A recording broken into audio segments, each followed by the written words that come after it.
back with more PowerSlave Exhumed. And those levels are way too high. Hold on, put that down. I need to go to the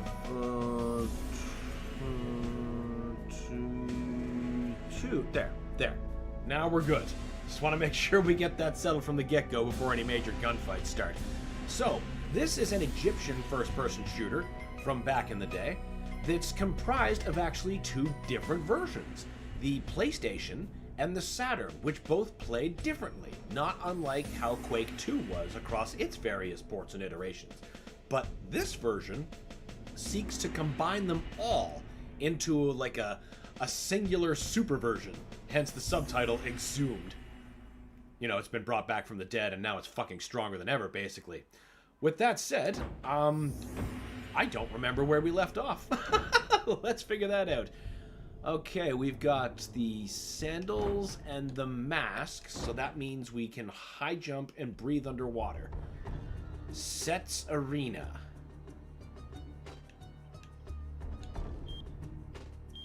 Set's Palace.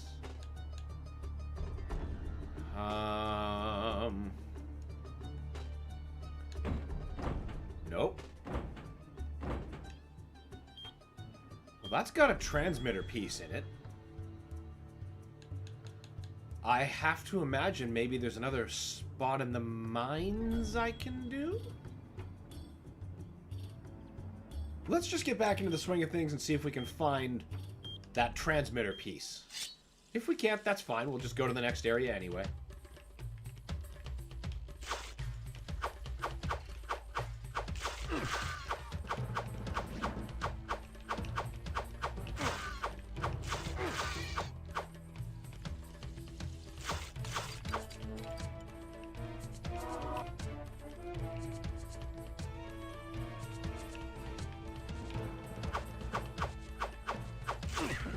Wait, what am I doing this for? I can just fucking oh wait, no I can't.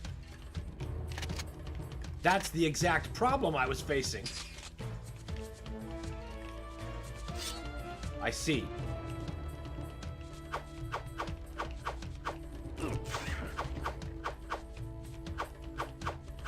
Okay, maybe we just... Oh, good.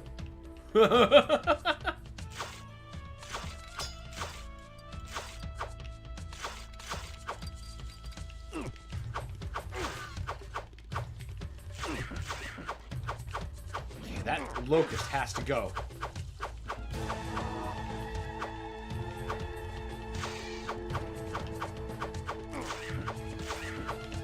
Bitches! Who's next? You spidery bitches? Alright, we need... Oh, we have grenades!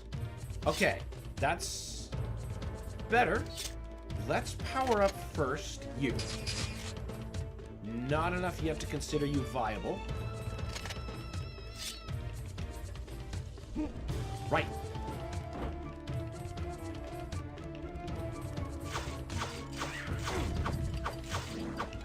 Don't be putting bugs in stuff.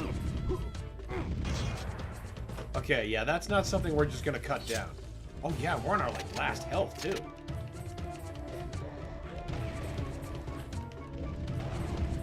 Take that, mummy.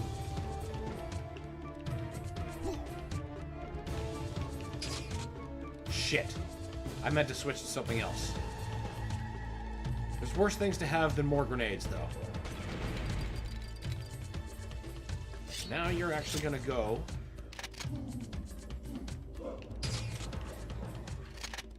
Let's keep using grenades, though. Seems to be very, very good at getting those mummies out of the way.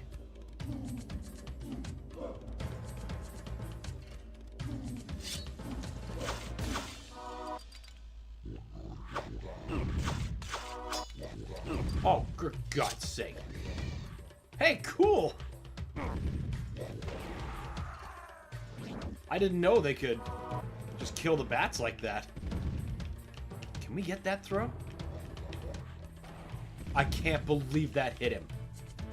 Oh, it killed him too!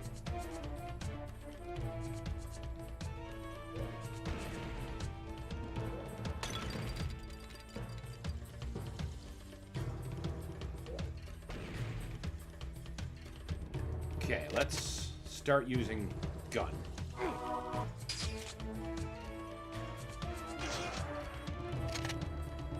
Yes, we have ammo.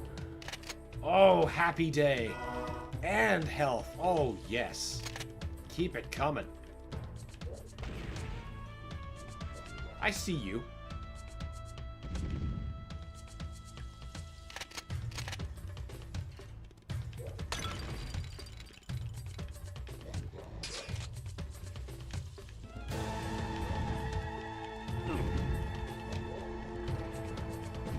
Come on.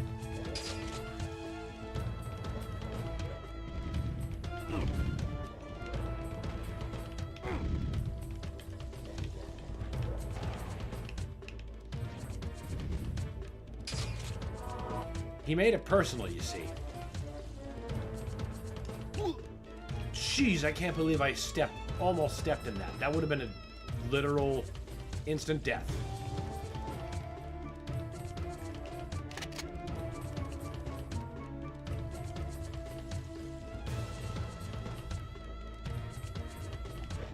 Oh, no, you don't. Oh, right. Those seek to a limited degree.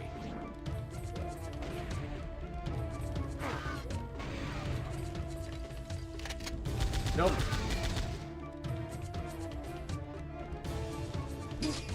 That is not what I intended to give that to. Ooh. Yes.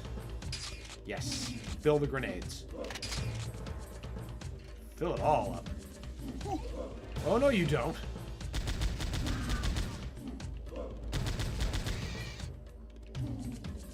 Is there a way I could give myself a kind of crosshair?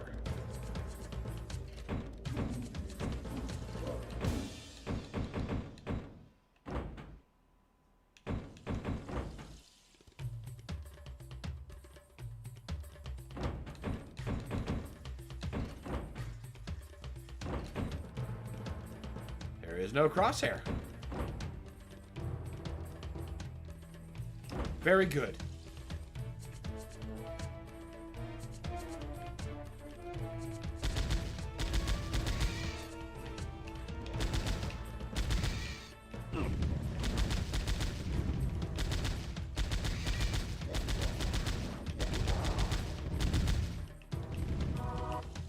Whew. Worst part of the lava is, unlike, say, Doom, well, classic Doom anyway, the lava is not a one-hit kill. And I suppose it's not a one-hit kill in modern Doom either. But it does have that great T2 Easter egg if you die in a lava pit. Here you just fucking die.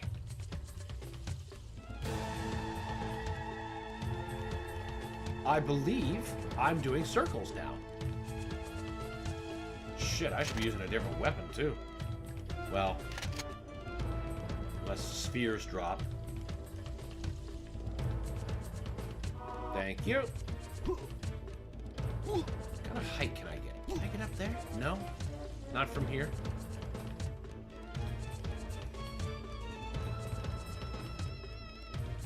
No, that's nothing I can grenade. I'm thinking of Duke Nukem and Dark Forces, where you can do that to tripwire traps. That is not this, suffice to say. Ah, you must be the way out.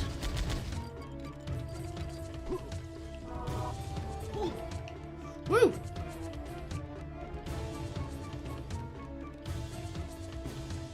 Well, this is the way back to the start. That's something.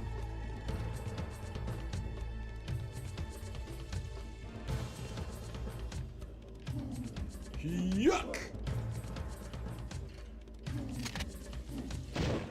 No.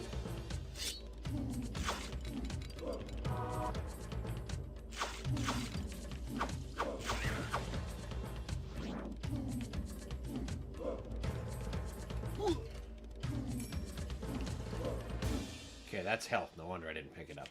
Ah!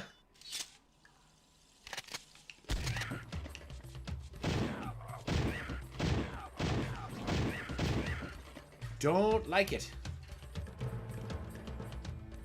You gotta get the food. Let's pick you up. Oh, health is full. Fair enough. It looks like it's not.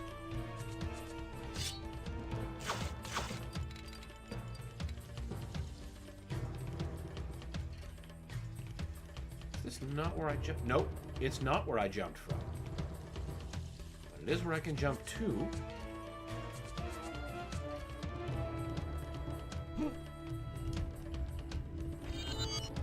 Good, I backtracked anyway.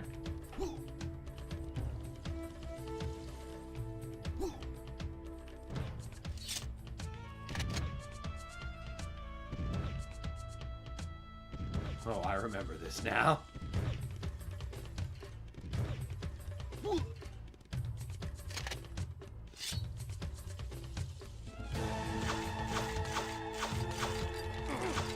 Oh, get away from me! Get away from me! Hope you had a nice lunch. I did, Alex. Thank you. Delicious and rejuvenating.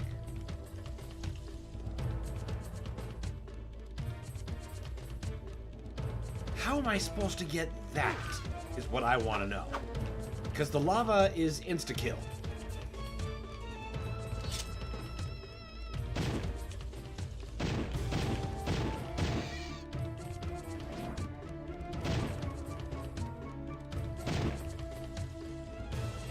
There must be some flight-like spell I can find.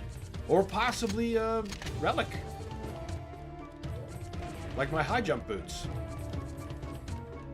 I don't even need that. I should save it, though.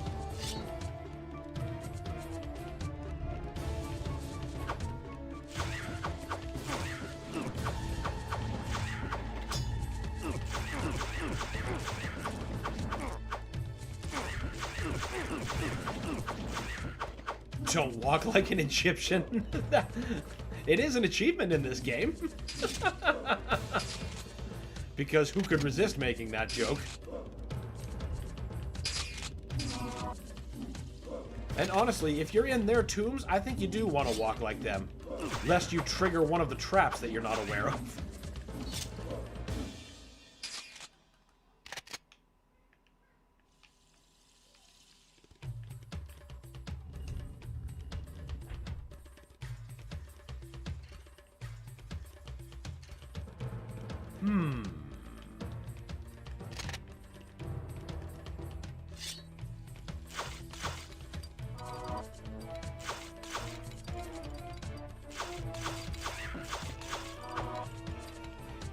You're gonna start shooting me.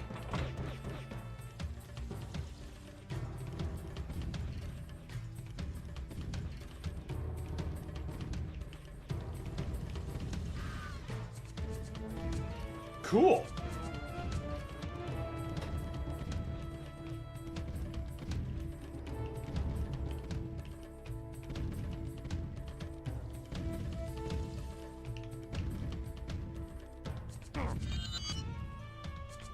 Okay.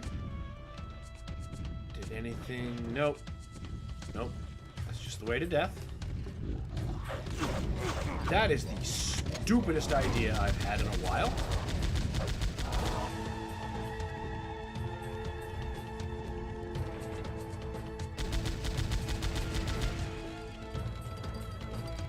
Now, why aren't you down? You ought to be.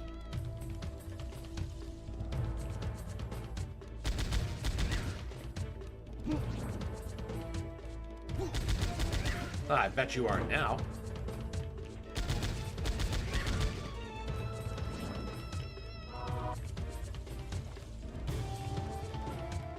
Yes. Hey now. I see. I almost hit the wrong button and lost it all.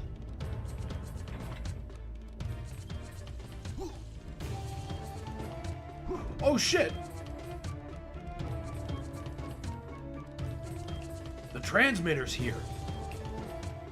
The exact thing I came here to try to find. I mustn't have come this way last time.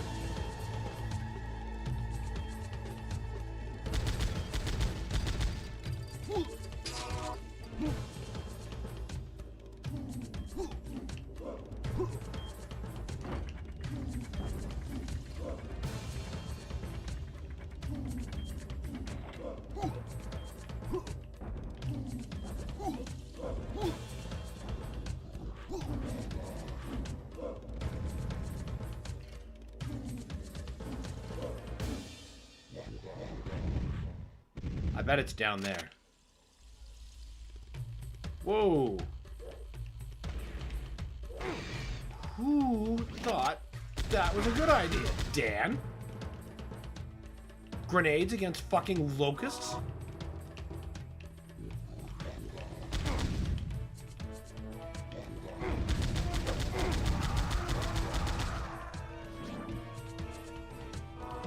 Well, this was still worth coming down for. You're literally just the below part. Wait, do I have to? No.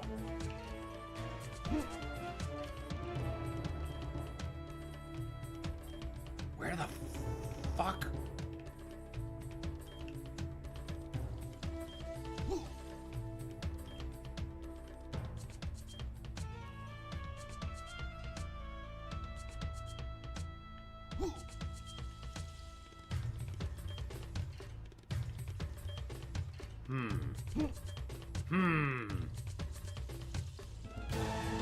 Oh, that's gonna drive me crazy.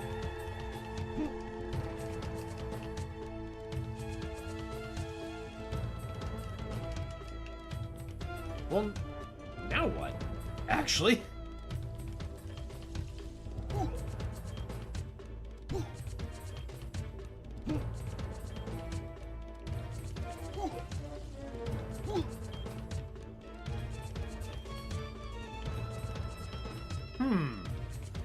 I can't imagine they would have allowed me to soft lock myself. What'd you have for lunch? I had a big old toast and cereal. It was nice and not hot. Fuck, maybe I do have to jump to that. Shit! Gives kind of old Minecraft vibes, or CSGO Minecraft parkour vibes. I could totally get that.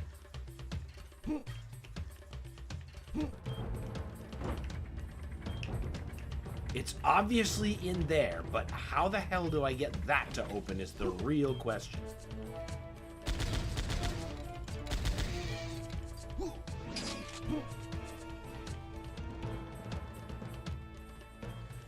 Did you catch any of the Indie Direct? Welcome, Phil. Good to have you. And no, I did not. Was there anything of note? Is Silk gone still? Silk gone? God damn it. There must be a hidden thing here somewhere.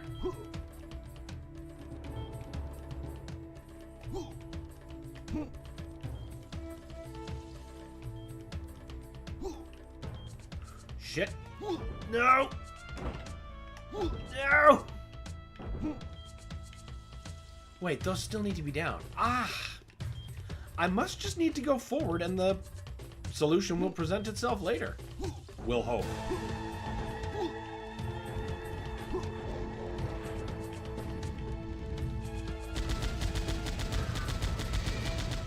Okay, we know for sure at least.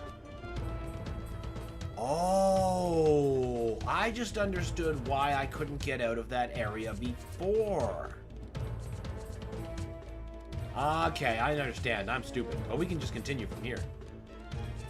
Silk doesn't exist. It doesn't. I swear, it is the most elaborate hoax. Yep. Bingo. It did wrap around. I just had to have patience. Fuck yeah.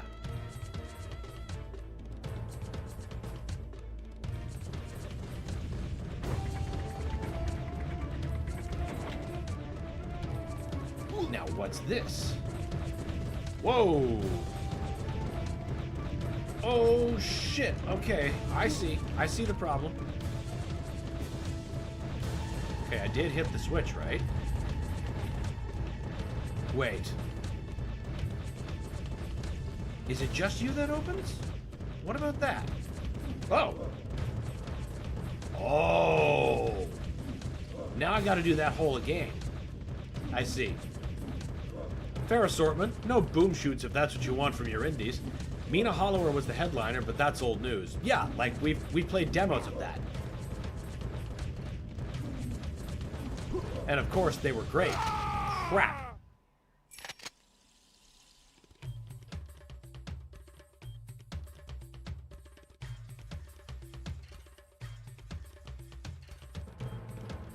Balder crap that I have to go back for the transmitter a second time, but them's the breaks. Ah, that is not the correct jump button.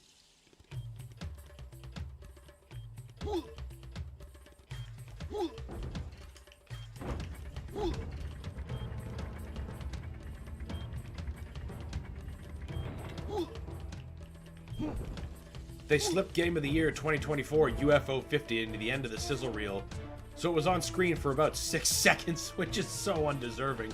It's true. That game deserves the world.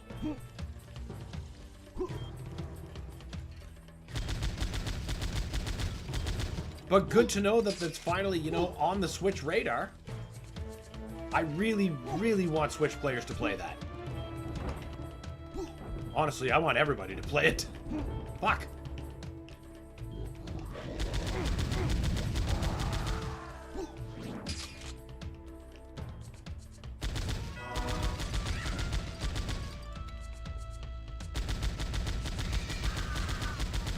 Okay, now, from here, we have to go back this way and reset as much of the maze as possible.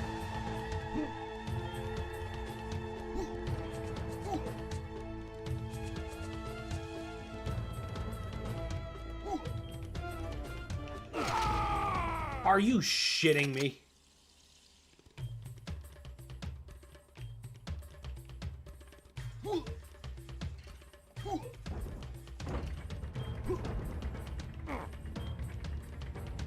But UFO 50 shadow dropped for today, so Nintendrones can now enjoy. Oh, fucking awesome! That's really good. Hopefully that is, you know, for all Switches. And not just the Switch 2, which would be... Please understand. I won't be double dipping because I'm not going to cherry combatants again.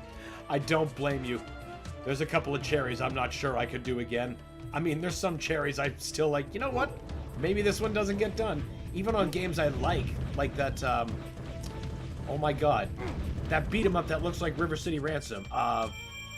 Fist Hell, that's it. I was lucky to get the gold. I don't know that I can cherry that.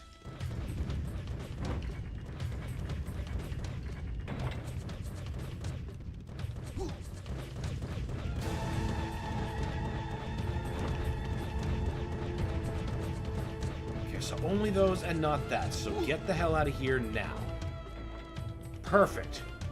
It's for Switch 1. Okay. It's not compatible for Switch 2?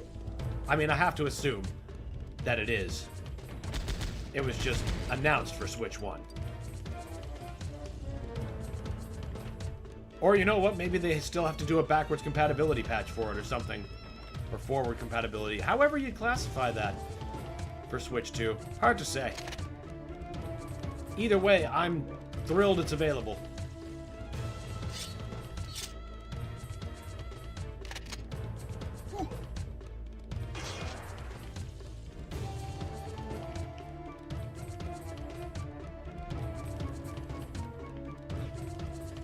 Ow.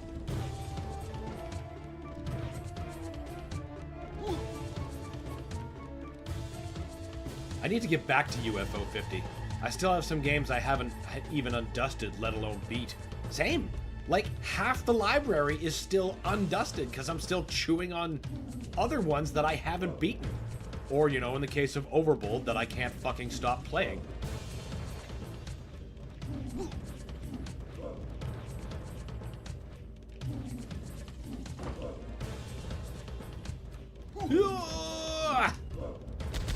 Oh, sorry, camel dude. Yes. Yes, we found the transmitter. Good. Good, good, good.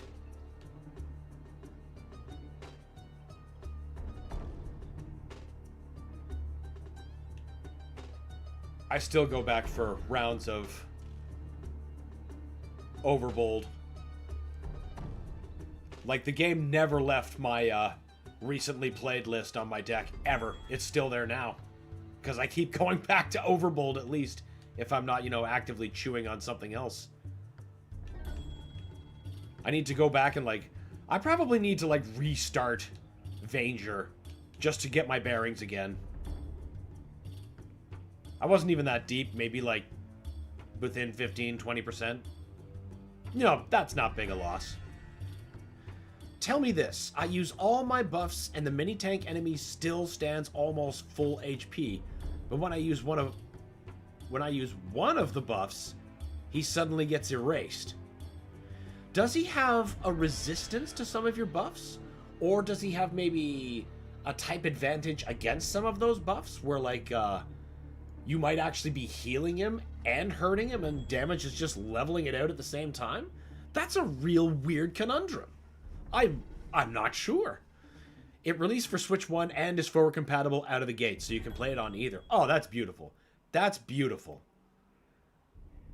I can't guess if it... Well, maybe Karnak Sanctuary.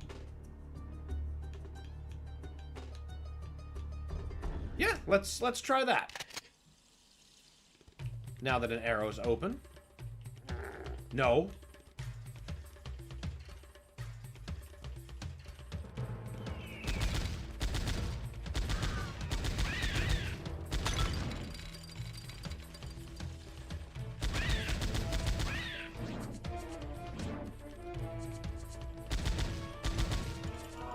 Good.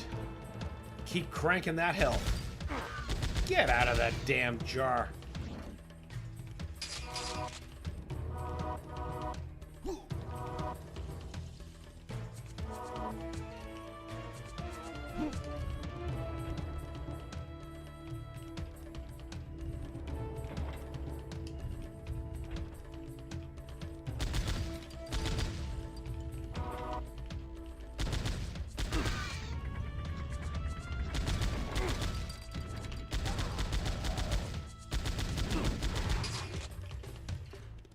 Right, this was like the land of Anubis. Anubai. However you'd pronounce that. Or pluralize it. This is the first game that's ever put me in a position that there's multiple Anubises.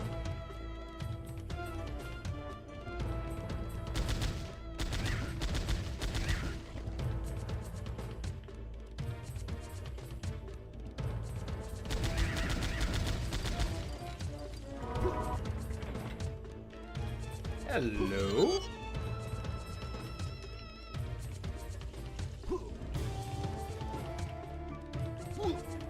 Ah, I thought I could vault off of that or something. Maybe even, like, jam my way on top of it for, like, physics or some crap.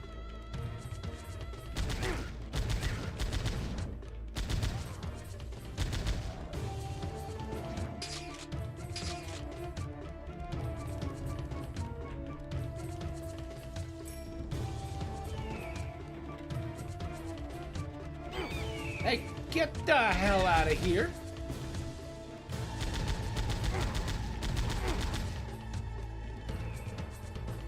If so, I'm impressed and scared enemies can do that. I mean, it works that way in a lot of adventure games, where, like, you use the wrong magic and suddenly they instantly heal. It's like, oh no, I didn't mean to do that. And then you gotta level out that damage all over again. Yeah. Also, I'm curious how old YouTube thinks I am with its new update coming soon. Yeah, that's not a good direction for any platform. Not a good direction at all.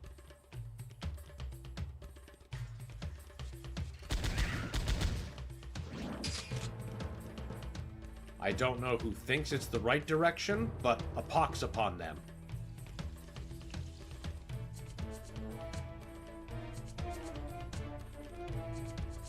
Still can't get all of that because I need something that allows me to fly.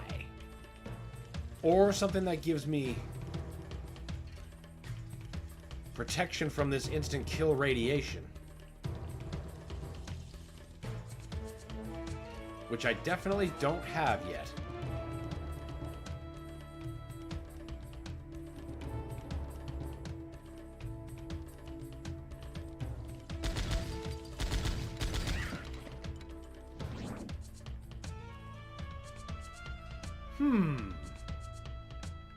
Well, we definitely don't want to do that. This is just a loop till we have the symbol of Earth. Alright.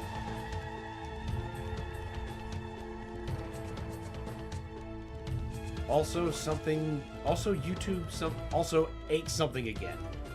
Okay. Ate. What did you eat? Or did YouTube eat something?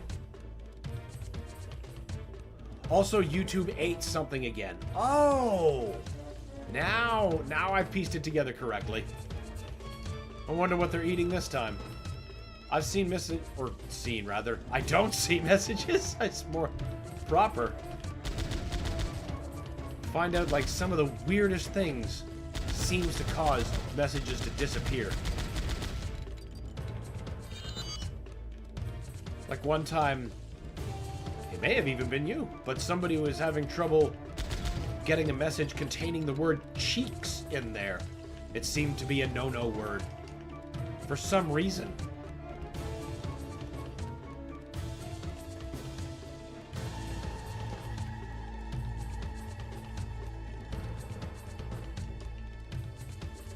YouTube is a fickle, fickle beast.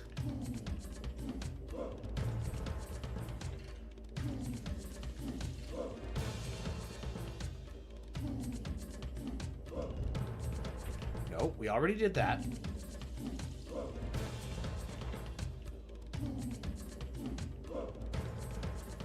Right, yes, then that does mean we want this way. So that... No. Wait.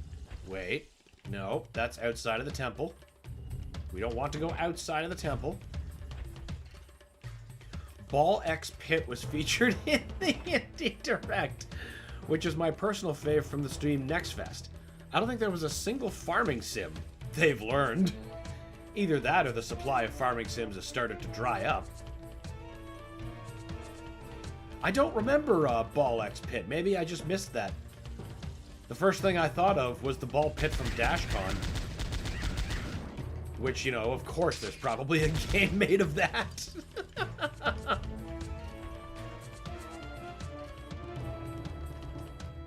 But the actual game you're talking about is probably a bit better than that.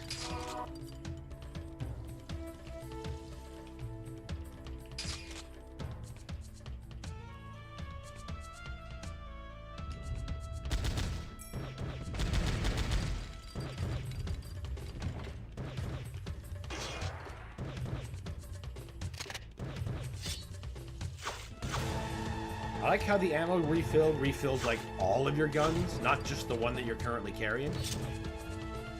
It's a nice courtesy.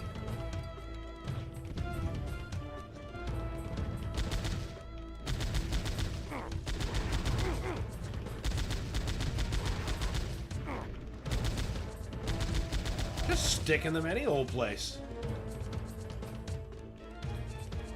I recommended it during Next Fest. Then I mustn't have gotten around to downloading it. I know you recommended a bunch to me. And a couple did stick with me. Like, I'm still jamming the demo for House of Necrosis. That shit is addicting is what that is.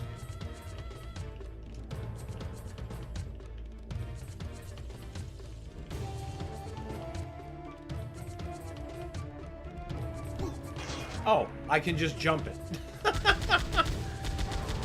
I forgot how high my jump actually is.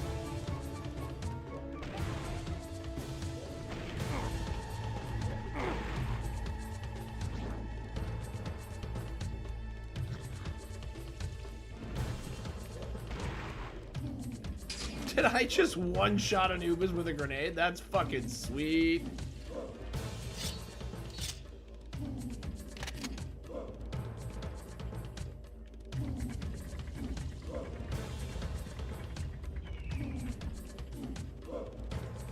What is this room?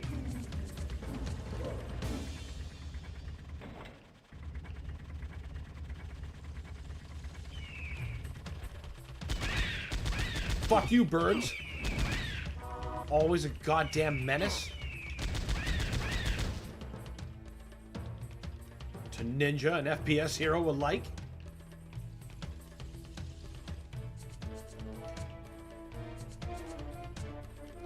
Oh. Yeah. You must seek out the giant creature called Set, Keeper of Souls, and rid this valley of his evil tortures. Travel south through the Almond Mines, then east toward the arena where Set feeds on the remains of slaves. Move quickly though, for the desert sands of time are choking my soul as the Killbot inhabitants grow stronger in power. I see.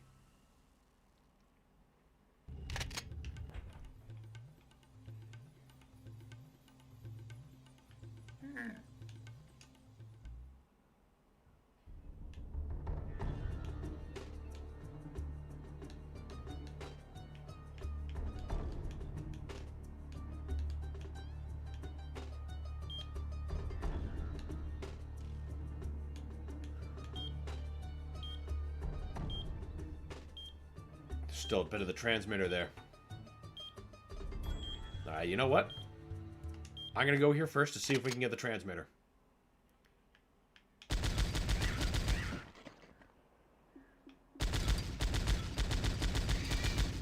Then, we will go to the Ammon Mines as Ramses has instructed.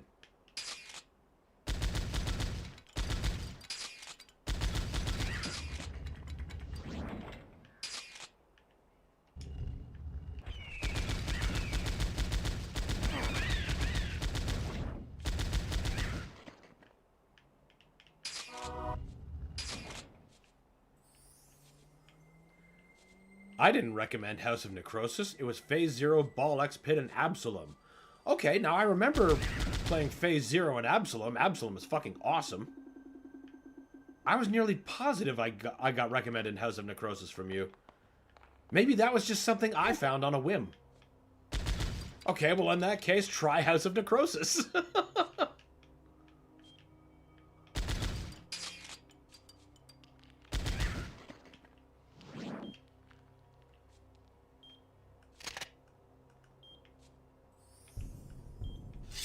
Keep that big recharge around for when I need it. I'm sure I will. Ooh, the weapon power-up.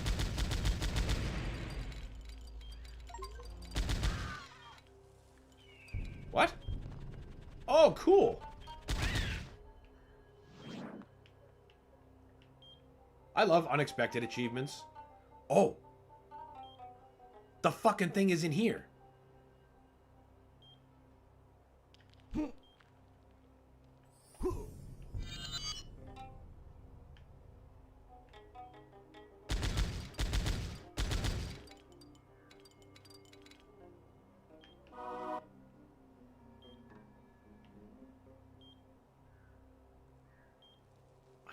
Don't see any place.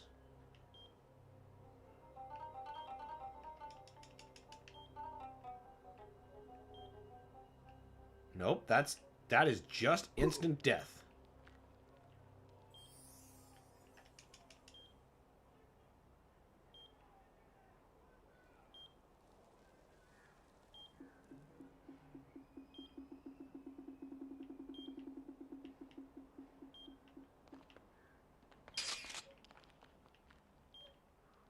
Where? Nope, it's getting softer.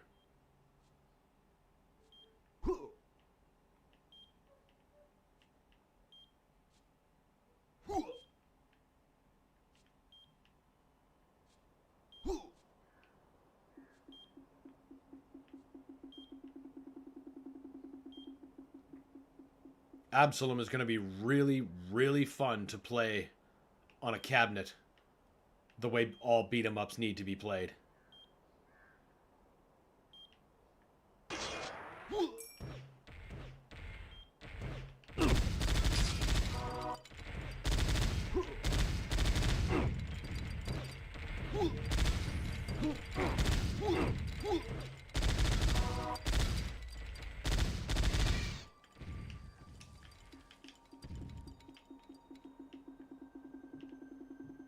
Lost it.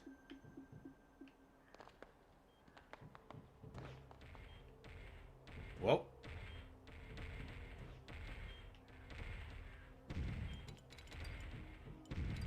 I hear you, you beeping son of a bitch.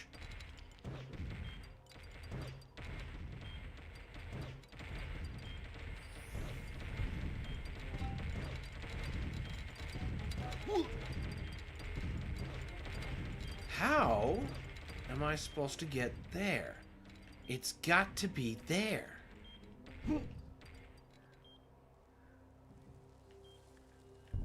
Yes. I need something to give me some more vertical leverage. I don't think it's going to be running from this. Oh shit, it might actually be. It is! Big deal, we found the solution.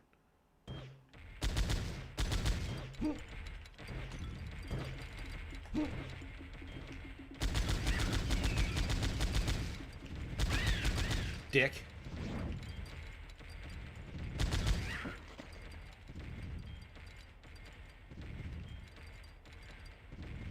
No, that's just more down. We don't want to go that way. But this down... Oh, this has to be it.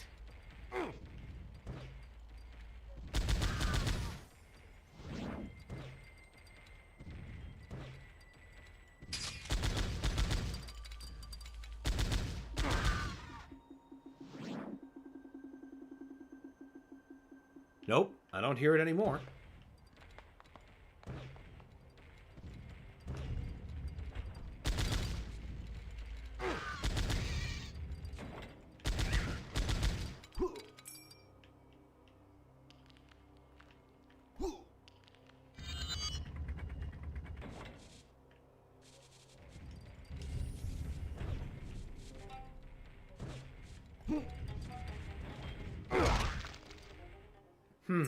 Good thing I just checkpointed.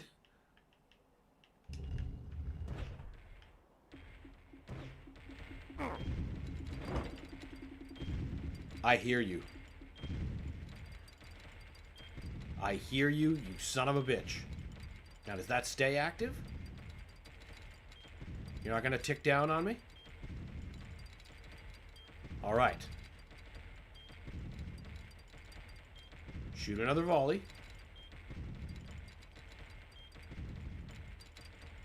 Or don't? Is it safe now? Alright. You fucker. Oh, that's definitely where it is, though.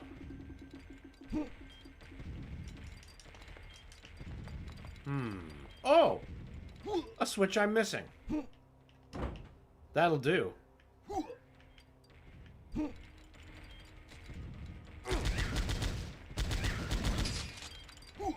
Bingo bango!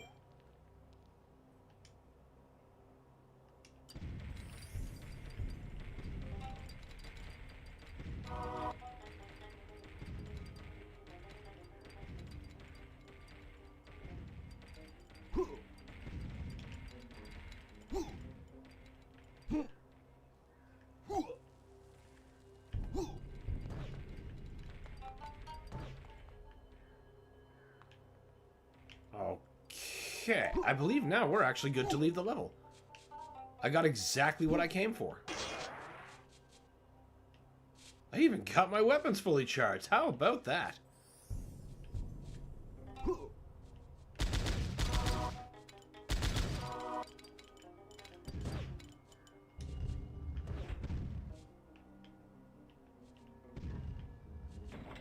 Yeah, dude. Take me back. All right. That's right, we found it. No more beeping at any available map positions. Perfect. To the Armund Mines!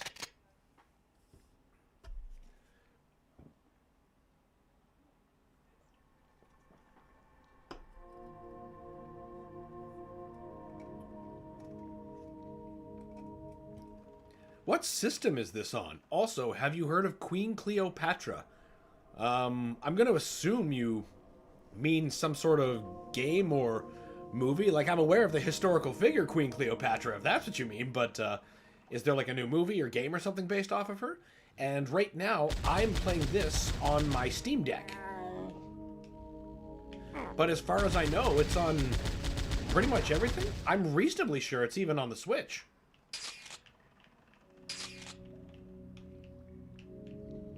You know what? I just gotta double check that right now.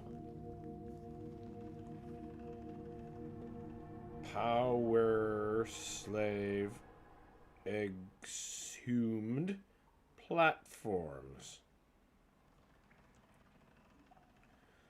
Blah, blah, blah, blah, blah, blah, blah. Yes, it was released. Yeah, I know.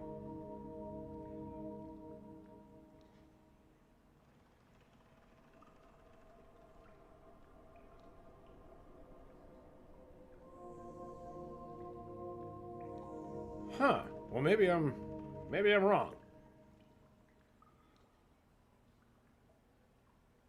Oh, nope, there it is. There it is right on Night Dive Studios' website. It is available on everything, including Nintendo Switch. That sounds a lot better. The original was Saturn, right? And PlayStation, both of which had different qualities about them and gameplay flow, not unlike how Quake 2 is across its various iterations. This version seeks to unite both in like a super version with the best qualities of them.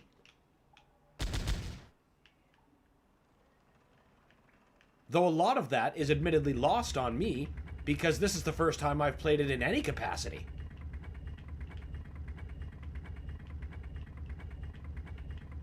I never played the Saturn version or the PlayStation version.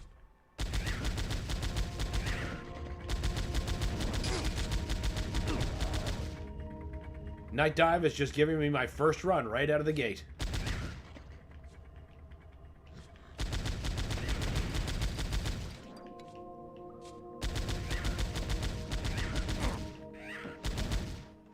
And of course, not having played either of the originals, I can't speak to what the differences might be.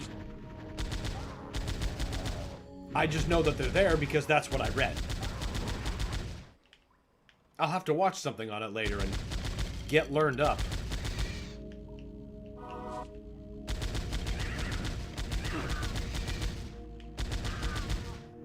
Regardless, I'm just so ceaselessly thrilled that Night Dive brings these long-forgotten boomer shooters back.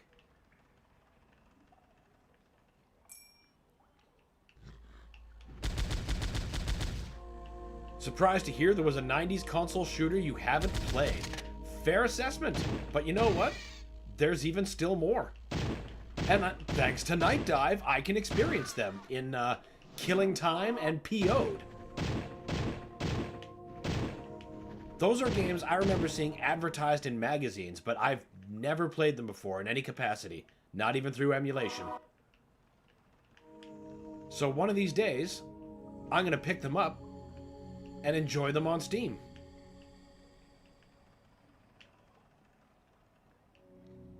Because Night Dive will give me the best way to experience those games. Because that is what they do. God's work.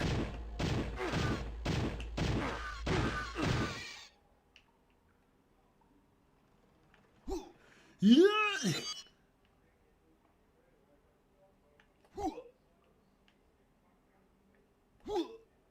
Oh no! Oh shit. Right. I remember this part now. There was a stupid jump here. There we go.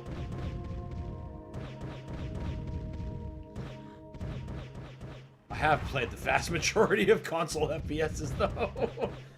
Just thinking about Daikatana for the N64.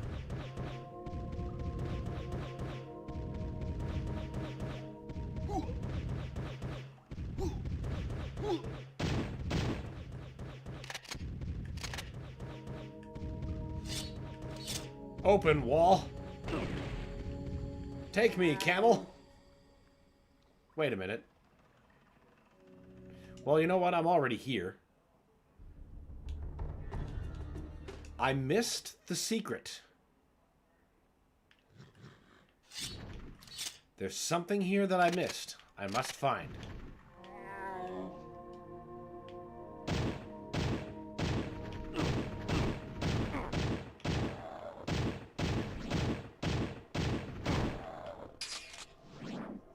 Night Dive will eventually run out of boomer shooters to remaster, and only then will they remaster Daikatana. And you know what? I'll still buy it and play it.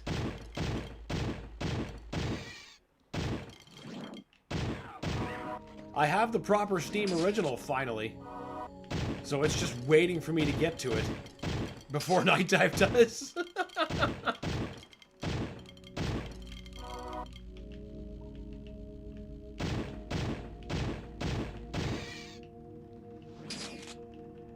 I'd have to make a project out of that.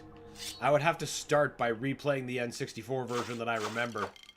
And then playing the PC version in full context.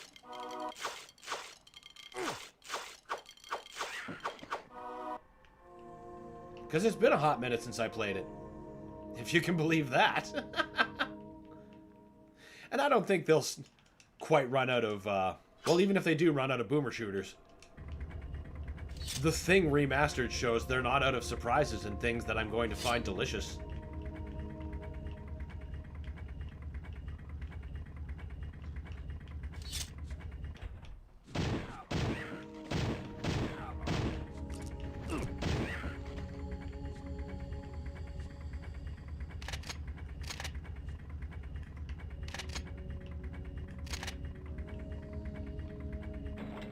I was gonna say, is this gonna crush me?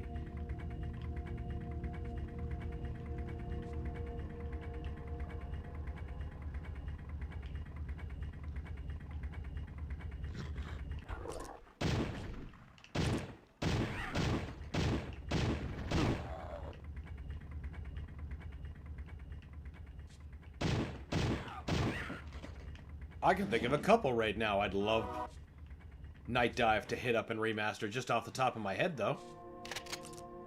I'd love to see a Blake Stone package. Include Blake Stone, Planet Strike, all that good stuff.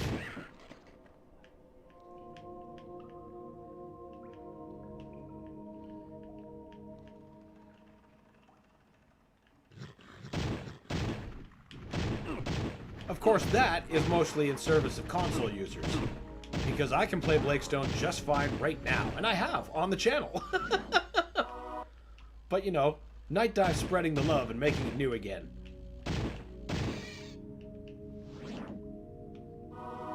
I would love it if they could ring into, like, since they brought back PO'd, I think there's actually, that's a pretty good preference, or precedent, for bringing back an old FPS called Blood Wings. And that is an FPS based on the Pumpkinhead franchise. Came out close to, but after Doom, so almost nobody knows about it.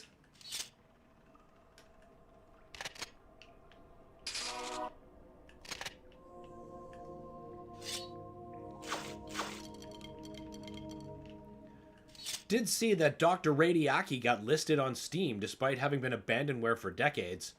That's the power Civi has. Wait? Dr. Radiaki is on Steam? No way. I have to see that, like, right now. Dr. Radiaki. Oh my god, there it is. I had no... Fancy edition? Are you... What? What? I had no idea of any of this. Oh my god. I'm buying the fuck out of that. That's the power Civi has. And I love him for it. I love him for it.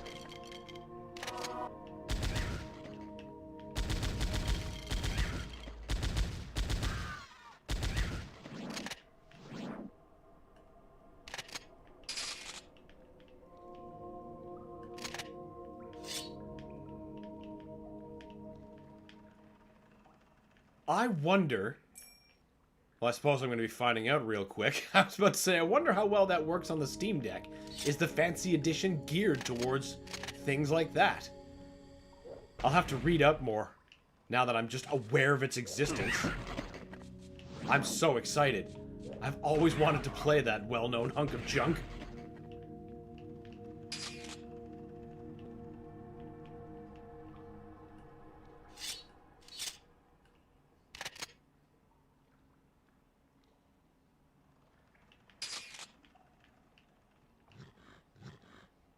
No thank you, you bitches.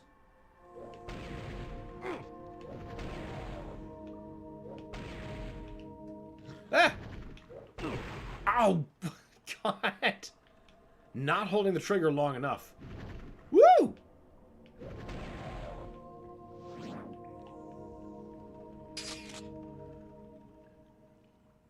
Phil, have you seen the new King of the Hill? Ooh, that would be a spicy question.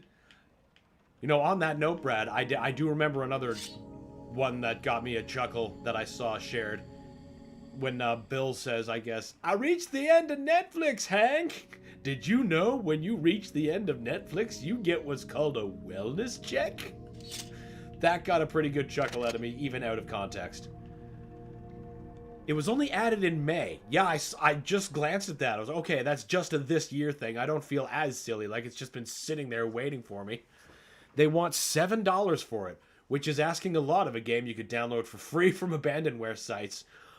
Fair, but you know what? As Bob says, it's the principle of the thing. I will absolutely support bringing this stuff back to save me from having to peruse abandonware sites.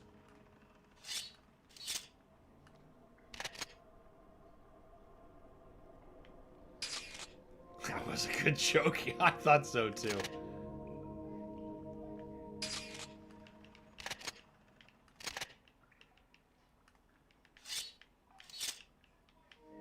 That it was able to crack that smile where, like, the episodes of Futurama that I tried couldn't. That gives me a little bit of hope that I might actually be like, you know what, this ain't so bad. This ain't so bad. Maybe I can warm up to it. But who knows?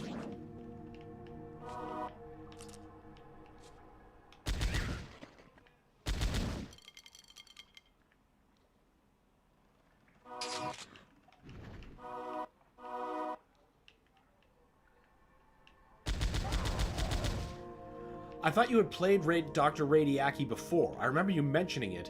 Or was it an unusual game from your child? It was an unusual game from your childhood. Or was it just memories from magazine ads? It was one of two things. It was a very brief demo that I got from God knows where, but it wasn't very much, and it didn't stay on the computer very long. And, you know, the disc was just gone after that. Because, like, it wasn't an official source. You know, it was one of those things that one of Dad's buddies gave him, like, a floppy. He was like, you gotta try this. And most of it was magazine ads. I don't count what brief times that demo was on, what brief time that demo was on the PC, at all, because most of my memories are staring at that ad in that magazine, thinking, what could this thing hold? I see a lot of crazy shit here, but I need to know. And Hank was like, oh, did that? And then he kind of let it roll. Good. I was first introduced... Yeah, it was, getting ahead of myself. A barely played demo from God knows where, but mostly the magazine ad.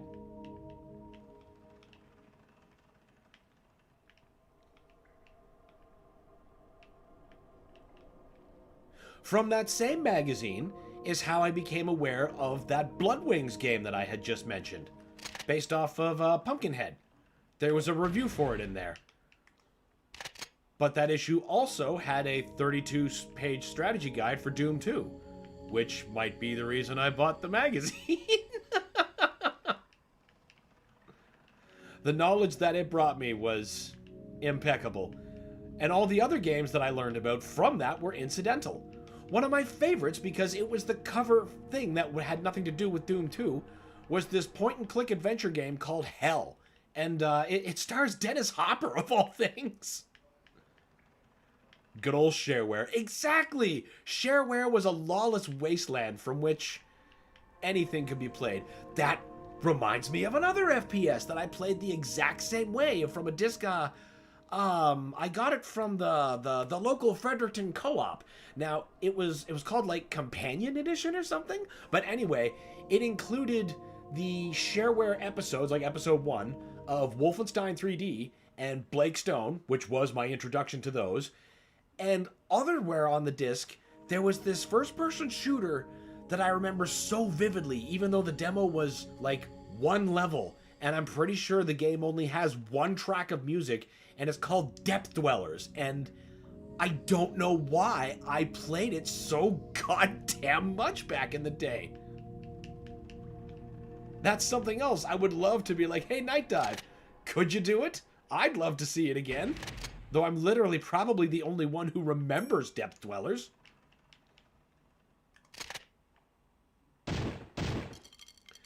Sadly, we lost the VA to John Redcorn. Yeah, that is a shame. So this will... whatever appearances he has in this season, that's it.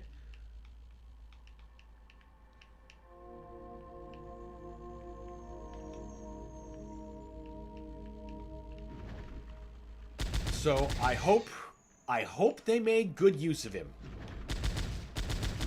Unless they end up recasting him later, which I suppose is a possibility.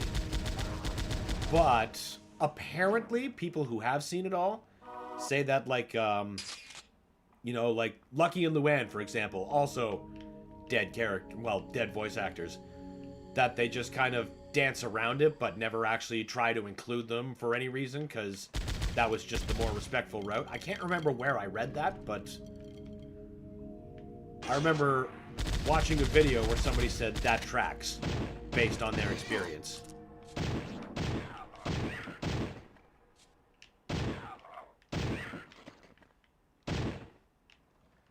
And until I see it for myself, I have no choice but to trust that at face value.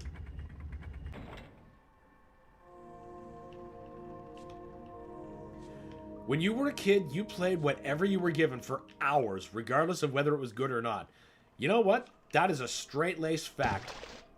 Perfect example, Wrath of the Black Manta for the NES is not a good game. But I played that to the point of mastery. Even now, I beat it very comfortably on the stream. And I remember saying on the stream, when I was playing it for the stream, that, like, I don't actually know if this game is good. I just know that I played it a lot, and now have a lot of nostalgia for it as a result.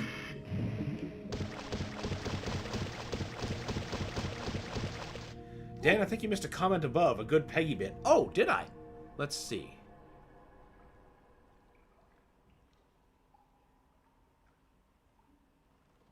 Oh, I did. I see now, and that's why that other one didn't make sense. Okay, yes. Another favorite of mine they do is a flashback of their time in the Middle East, and Peggy was like, it feels so nice to be in a country where I'm not catcalled every time I leave the house. Fucking Peggy. Jesus. And then Hank was like, oh, did that, and he kind of let it go. God damn it, Peggy. Oh, Peggy.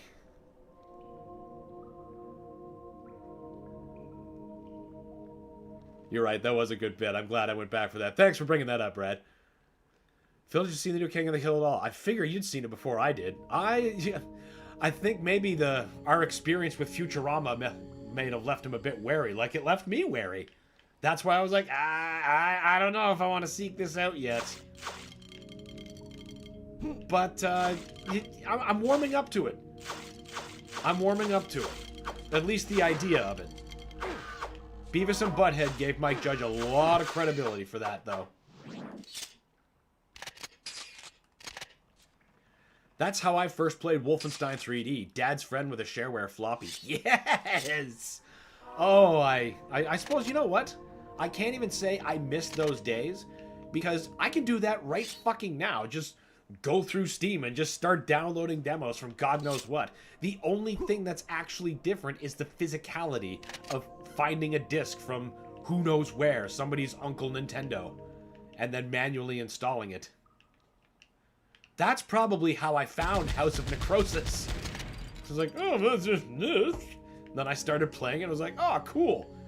And then I must have just assumed in the back of my mind that Phil recommended it to me because he's the one who recommends like 99% of Steam games on it to me. He liked the new Beavis and Butthead, so I figured he'd give this one a chance. Fair assessment. Because Beavis and Butthead was absolutely amazing.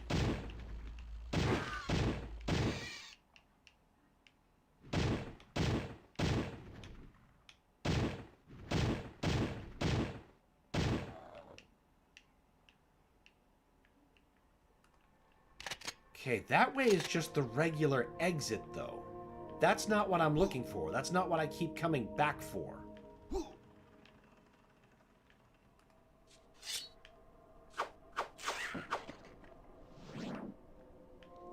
Ooh, big boof.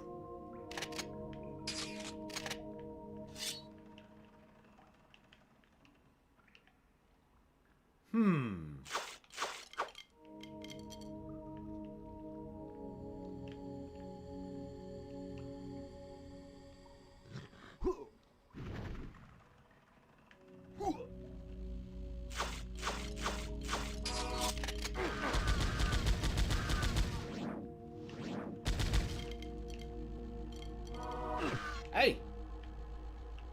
Get the fuck out of here, thank you!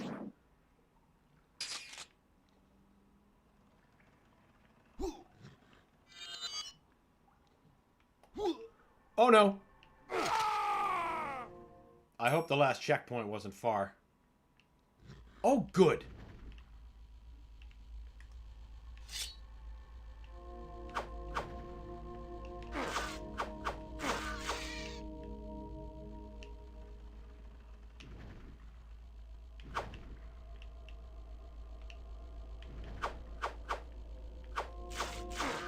I did enjoy, regarding the new series, the amount of crazy speculation I kept seeing about the Muhammad character. Like, who is he? Is he going to be part of the alley? And, you know, going on and on. And then, I guess when the episode came out, he was just the Uber driver. That's it. It's like, good job, everyone. You made a nice big deal out of nothing. The fuck just hurt me? Spider? Oh no, it's the Anubai. Fuck you. Reached the boring part of Ragnarok. Already on New Game Plus? Man, you're demolishing that thing.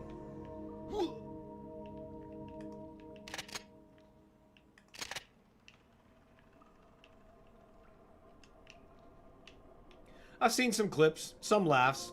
Khan's new voice sucks. That is the most universal thing I've read and heard on things that I've seen. And I'm wondering if it's as jarring as I found Leo Wong. Damn. Oh, I wasn't paying attention to how low my health actually was. That'll do it. John Haddock's lines for Dale sound like they were recorded from a hospice. Toby Huss actually sounds closer to the original era. Really? That... That's heartbreaking.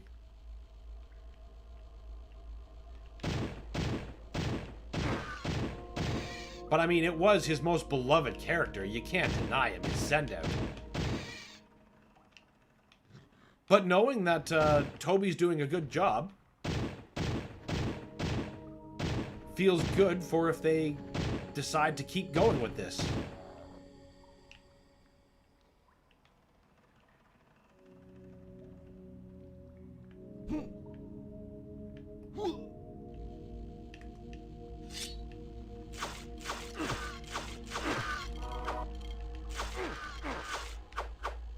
Fuck off! Goddamn bugs! Ugh.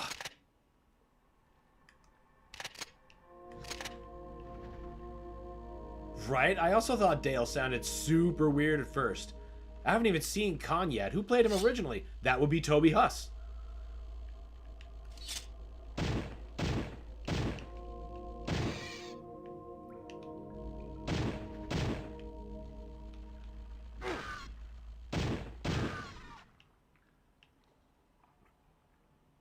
Bobby being successful is super weird to me. I was hoping there'd be a better joke there.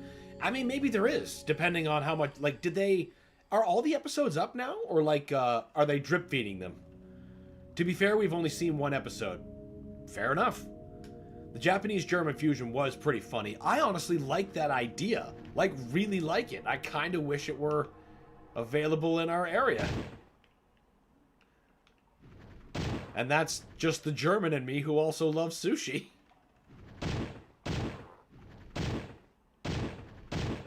Listen, Anubis.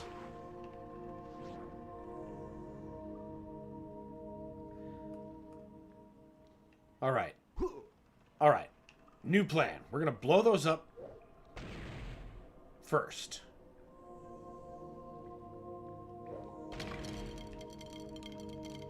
That's gonna help me. They're all up. And also, to be fair, Kelsey liked that he was successful. Also fair. I mean, God forbid people like something differently. Alright. You pieces of crap.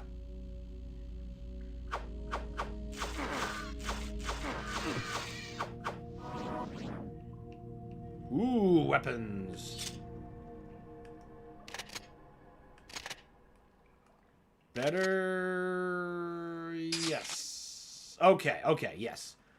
Battlefield 6 open beta going well, apparently. Gonna have to wait on that game. EA is not trustworthy. I can't remember the last EA thing I bought. Wait a minute. Yes, I can. The last EA thing I remember buying for myself, of my own free will, was the PC versions of Mass Effect 1 and 2 just before they started mandating you have to use Origin or whatever their online bullshit was. Before that, it would have been the Godfather 2 on the Xbox 360. Really like that game. Wish there was a PC version of it, frankly. Ooh, max health.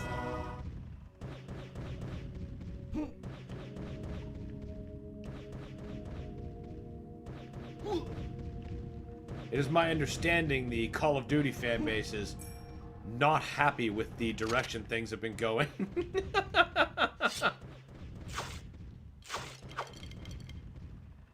And you know, it's hard to fault them when it's clear what your audience is, right? They're military guys here for military shooters, right?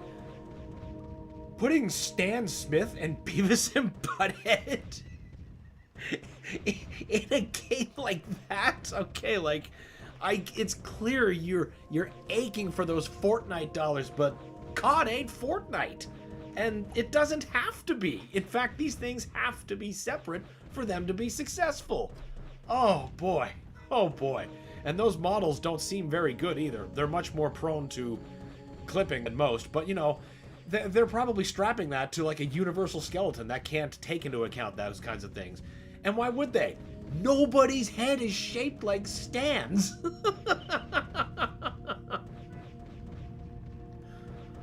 Bobby was always set up to be successful if you watch the original.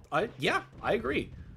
No, he wasn't the athlete Hank was, but he was always charismatic, well-liked, and had a lot of his own skills and talents.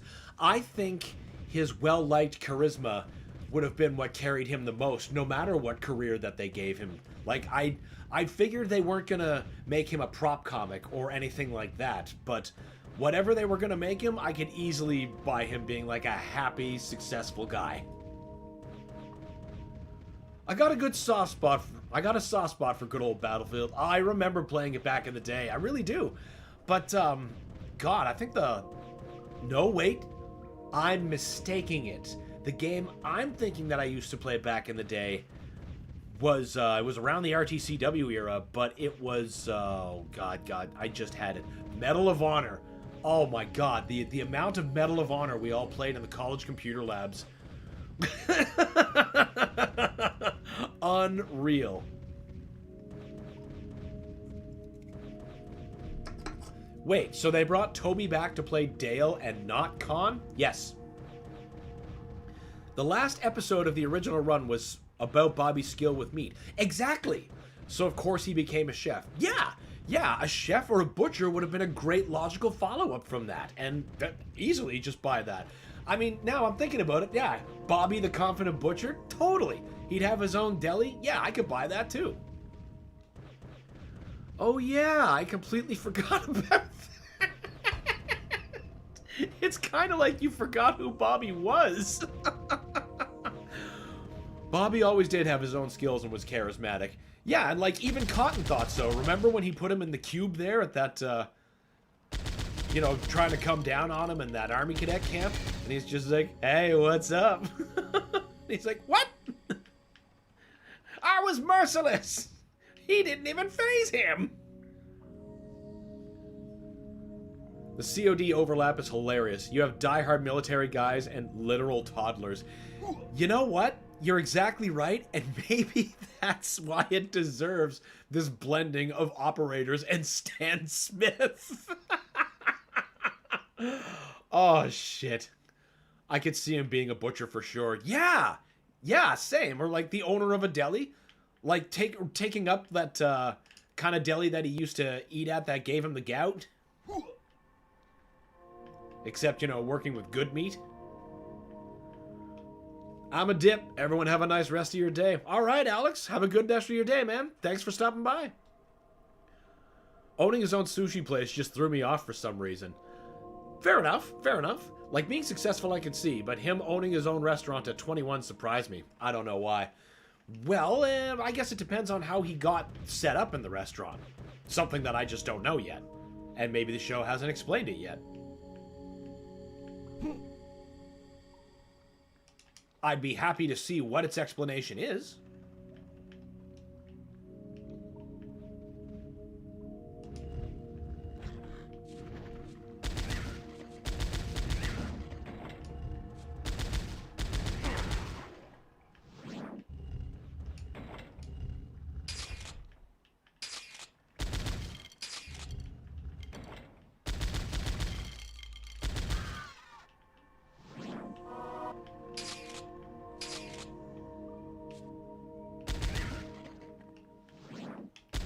What exactly is the point of... Oh, wait a minute. I think I can blow that up.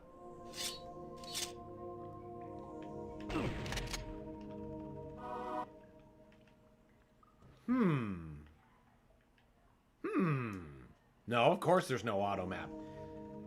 Yeah, true. Maybe Hank and Peggy left him a wellspring of cash before taking off to the Middle East. Well, that's probably plausible too. Like, you know, they could just leave him whatever that he's been able to earn at Strickland, and, you know, Strickland offers him this opportunity to make big bucks, so maybe Hank figures, I can support my boy and make a nest egg for Peggy and I. I could totally buy that throughway. If that's how it goes. Goes, rather.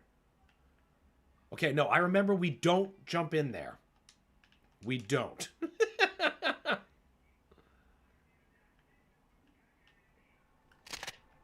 Can we blow that up?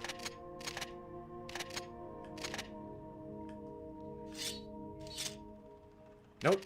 Don't even have grenades anyway.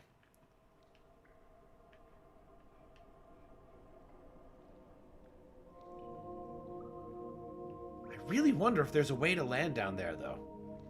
My last checkpoint was recent. Nope.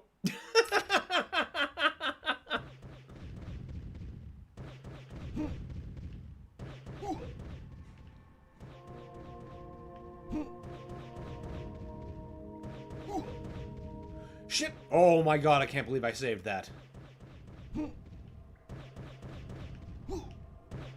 Has there been any episodes with Buck Strickland, I wonder?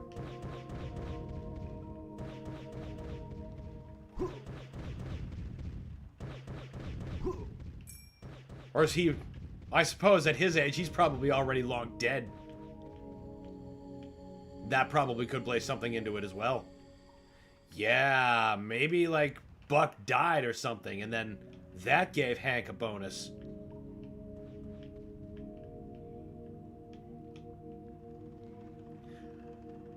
I've never seen King of the Hill, but for any cartoon or sitcom, there's a balance between what makes the most sense to do, and what's the funniest thing to do. That is true, but my god, man, you seriously have never seen King of the Hill? I sentence thee to all seasons immediately.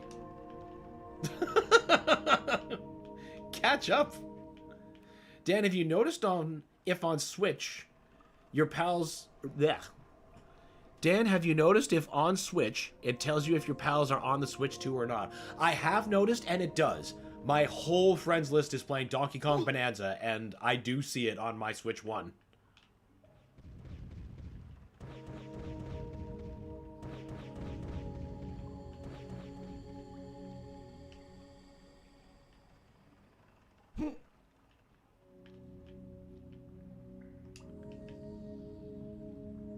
Where the hell is the symbol of power?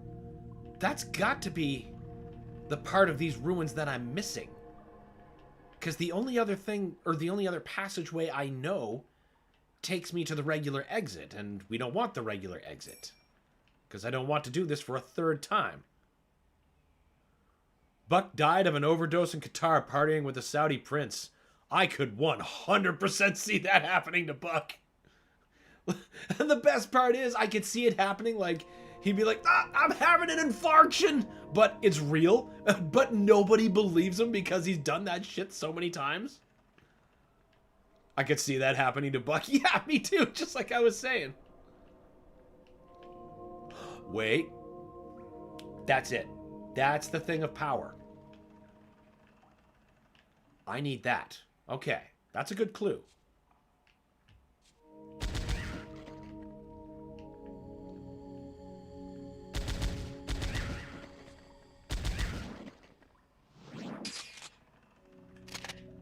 Yeah, I gotta start charging other weapons.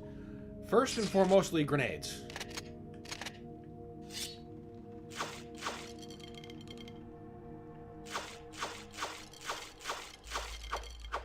Keep that energy coming. Wait, no, don't be giving me fucking locusts. I'm gonna give you locusts. I'm gonna punch you in your wormhole. God, I love Invader Zim. Hey! Fucking thing.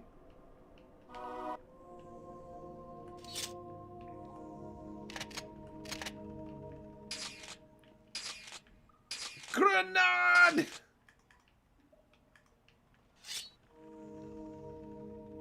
How do we lower that is the question. I know I did that last time I was in this level.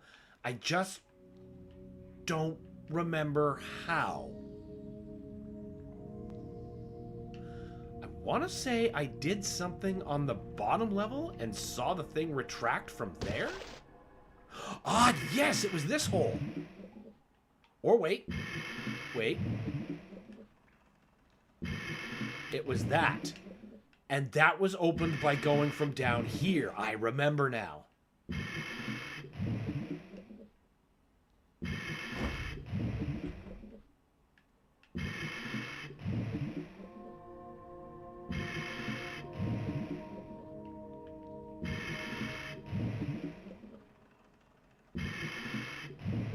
Must have been something back there that I didn't need too badly. Shit, I gotta get to the surface, like now. Up, up, up, up, up. There you go.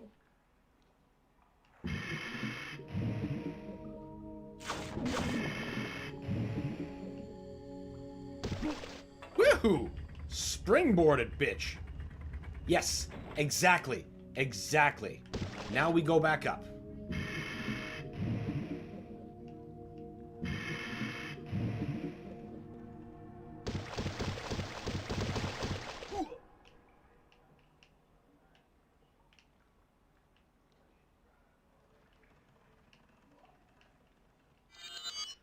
Perfect. Now, to that door.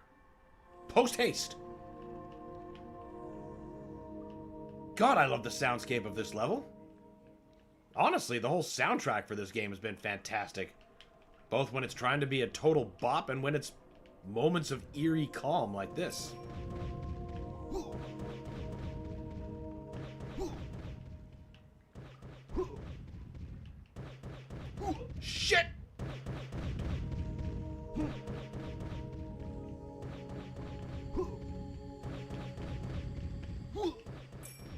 In fact, I want to look that up before I go through that mystery door.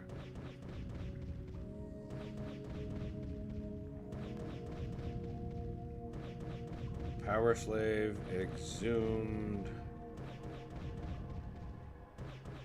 Composer, Scott Branston.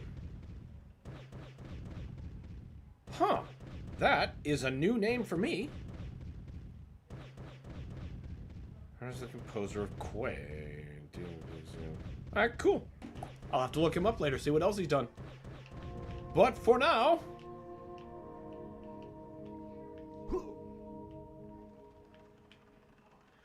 the music and sound effects semi-remind me of a robot named Fight. Yeah!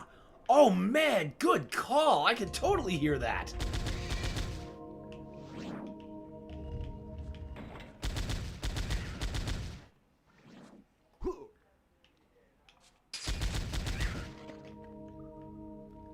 It's another game that's almost never out of my recently played list.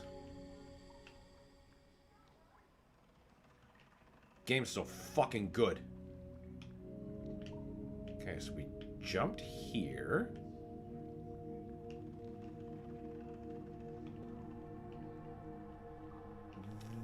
This is pointless? What have I missed?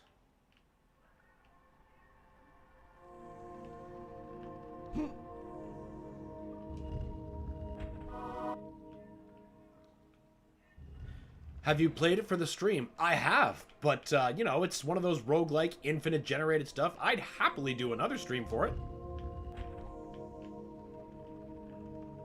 Happily.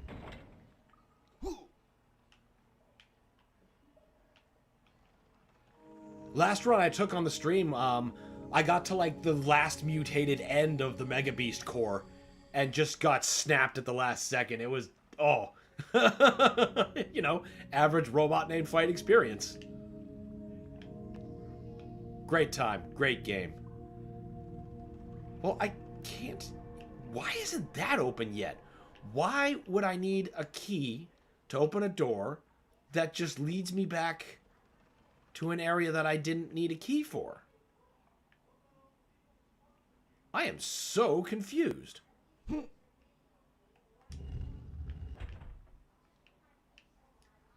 I know this is the right place to be. The game literally instructed me to go here. But the regular exit's just gonna send me back out to the map. And then I'll have to do all of this again.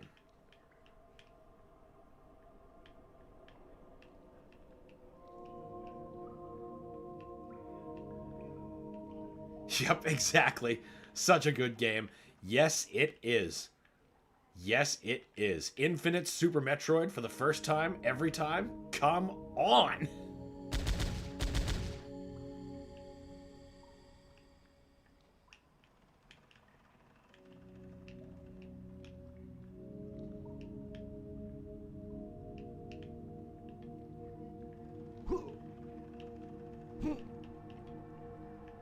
God, just mentioning, now I'm like, now I want to play it. I know what I'm going to be doing after the stream. Unless Ninja Gaiden takes me, which it most certainly will.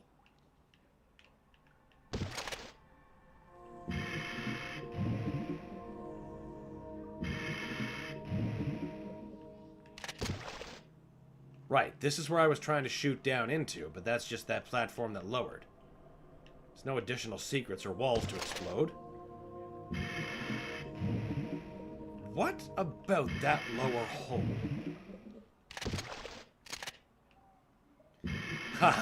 Now I want to play it too. Well, I'm sure you will later.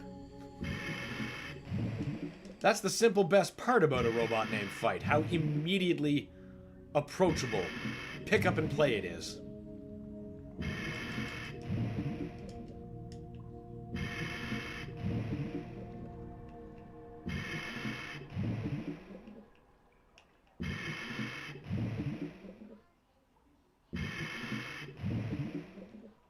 Lots of reasons there was absolutely zero shame double dipping that.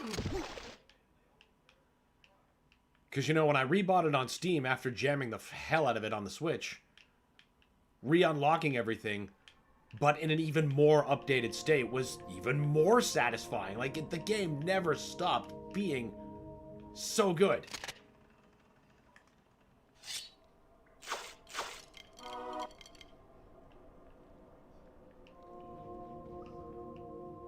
I am just going around in circles. What am I missing? That and X-Zodiac are so pick-up and playable. Yeah, 100%. I love how that's been getting new tracks. It's actually been a while. I think there's a course I haven't played yet. Because I keep getting distracted by other things in my backlog. Oh, shit! It's worth the 2-time buy. Yep, 100%. 100%.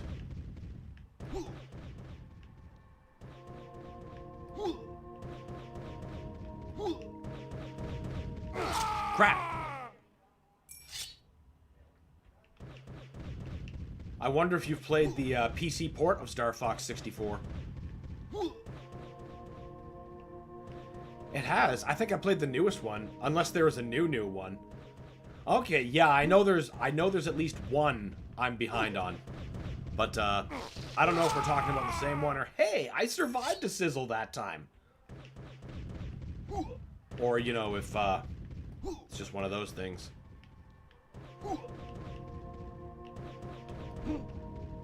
No, got hung up on stuff.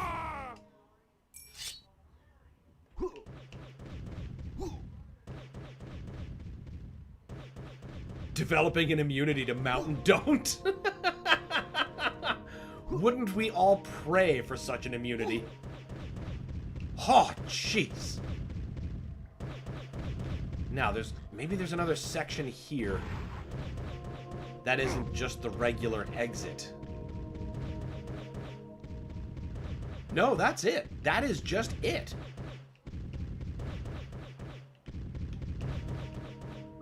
Okay, so don't go this way. No, I haven't played the PC port for Star Fox. Is it like the Oot and GoldenEye ports? Yes. Yes, exactly that. I believe it might even be from the same team. Which brings me to my next question for you, Brad. Have you played the recent PC port of Mario Kart 64 called Spaghetti Kart? I got that running on my Steam Deck very, very easily, and it is...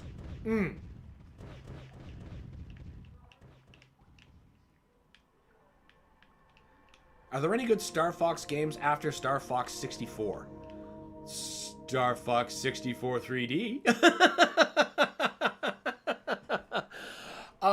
Being facetious aside, I'm not really sure. I haven't given any time to the DS one or the GameCube one. I just never had the opportunity to play either of them. I liked Star Fox Adventures for what that was worth. Like, I'd play that again, but...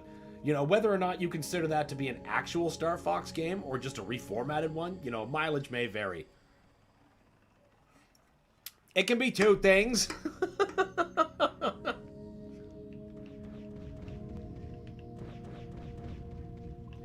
Oh, fuck no.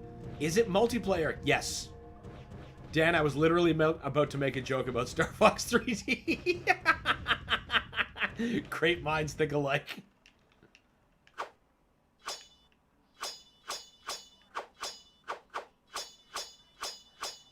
It is multiplayer and mod compatible. Like, from the menu, you can just be like, load game with mods, and then you just pick your mods from a menu. Like, yes, I want my HD texture backs and all that good stuff. Maybe some additional courses.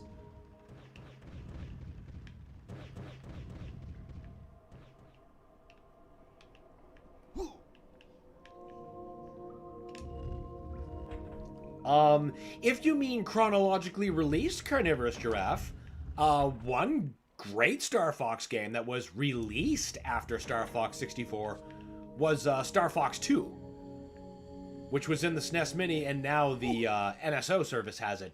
And honestly, despite it coming out after Star Fox 64, it became my favorite Star Fox somehow, jank and all. I can't explain it, and nor can I put it down. It's the most played game in my Super Nintendo Mini, and it's probably one of the most played games in my NSO selection. Okay, I am downloading that, and we are playing that. Yes! George might be in on that, too. We gotta figure out how it actually accomplishes the multiplayer. I know it exists, but I'm not sure how to set up lobbies or, you know, actually do that part yet. Phil and I were just meddling with trying to get it to do, like, local multiplayer. And eventually he figured out the proper button mapping. So, it's possible. I might even need to get the latest version of it, because the version I have may already be outdated, and those features might be a bit better refined and implemented now.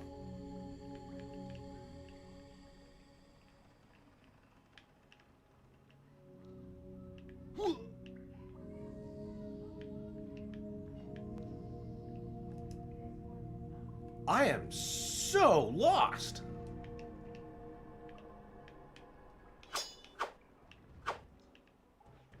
I've unlocked everything. There's only the regular exit left.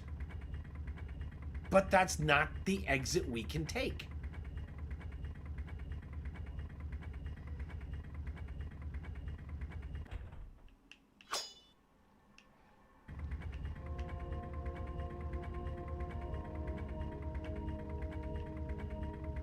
Those don't even seem assailable.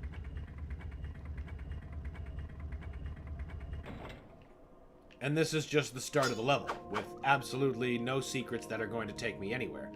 Okay, so we're stuck between returning to the map and returning to the map. And neither of these returns to the map give us what I'm looking for.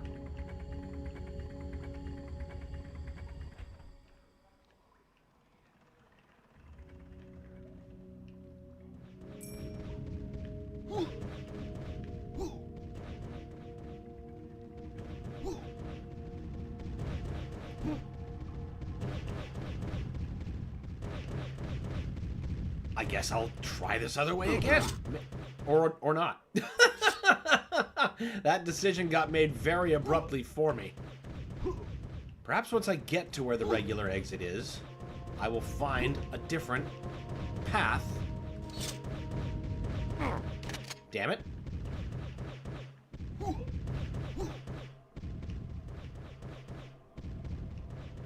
There is no different path. Unless... No way.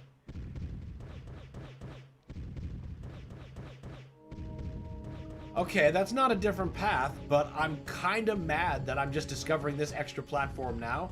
Instead of fucking trick jumping from here with grenade slams, I could have been making this so much easier on myself. Even escapable if I would actually press the right jump button.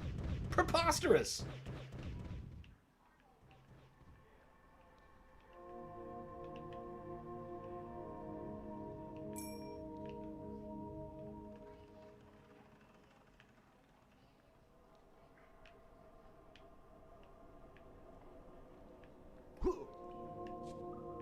Ooh, spider!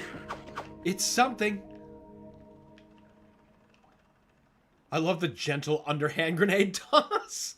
Like releasing an injured bird. Just gentle.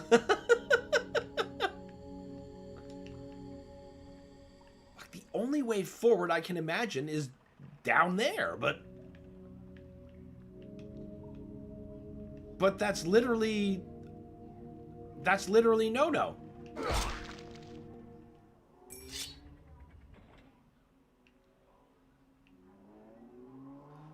All right, hold on. I gotta look this up. This is making me crazy. PowerSlave Exhumed Amun Mines Second Exit.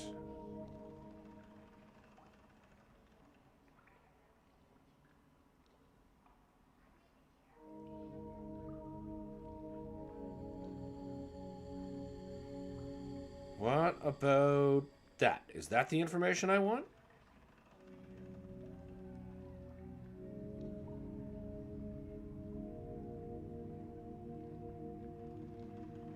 think so. Okay, you see... Yeah, I think this is exactly where I need.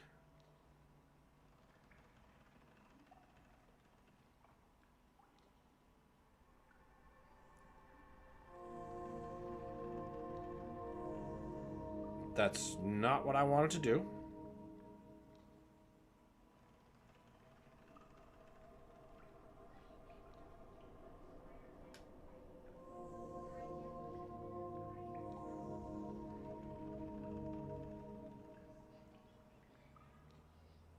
What is this?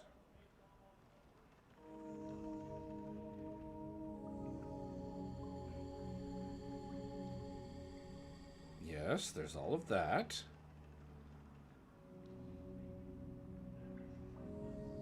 Is that a destructive wall that I missed? No, I got that.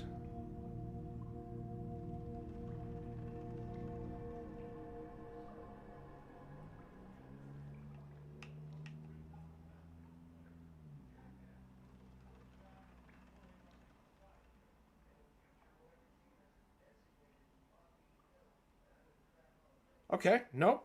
The hole is the answer. But there's something I'm not doing correctly.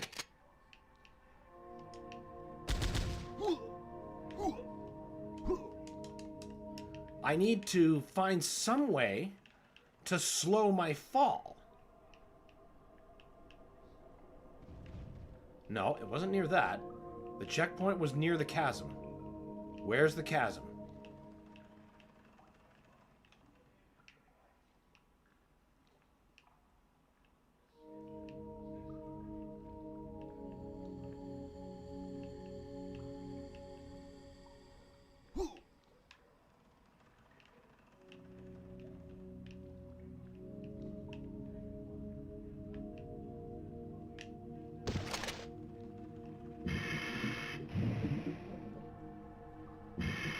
Nope.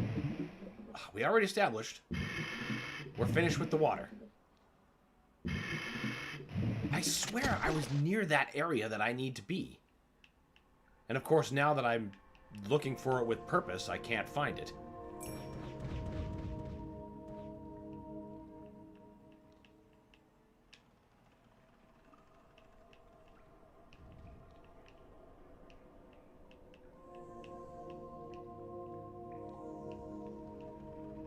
Ah, the chasm. Now, what am I missing here? Artifacts. Increases jumping ability. Allows breathing underwater.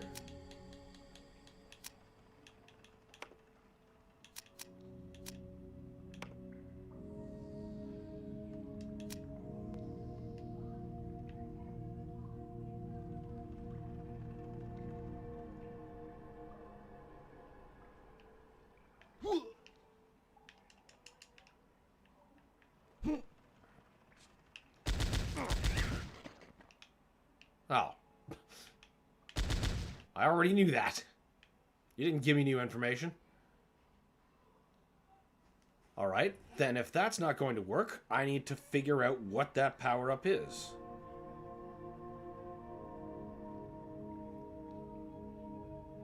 Slow fall.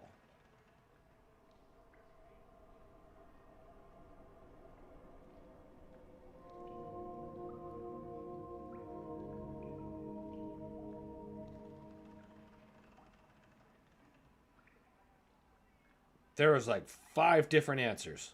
All right.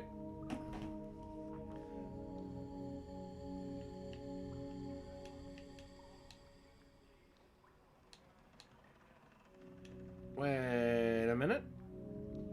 I see some line defs we haven't fully explored. Don't know why this wasn't in the direct, Dan, but Heretic and Hexen was just announced today for the... What? What? Fuck off. No way. No way. Absolutely not. Was it also announced... Is it on Steam? Because that probably means Night Dive's got their hands in it.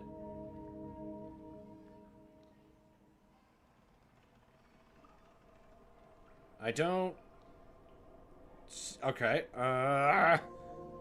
Heretic plus Hexen. Yes, I know what the games are, Google.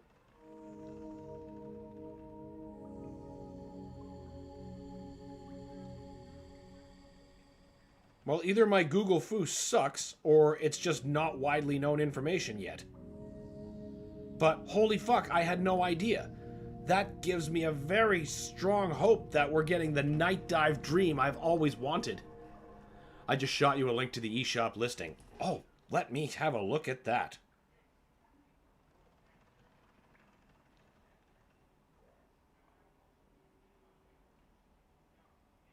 Yes.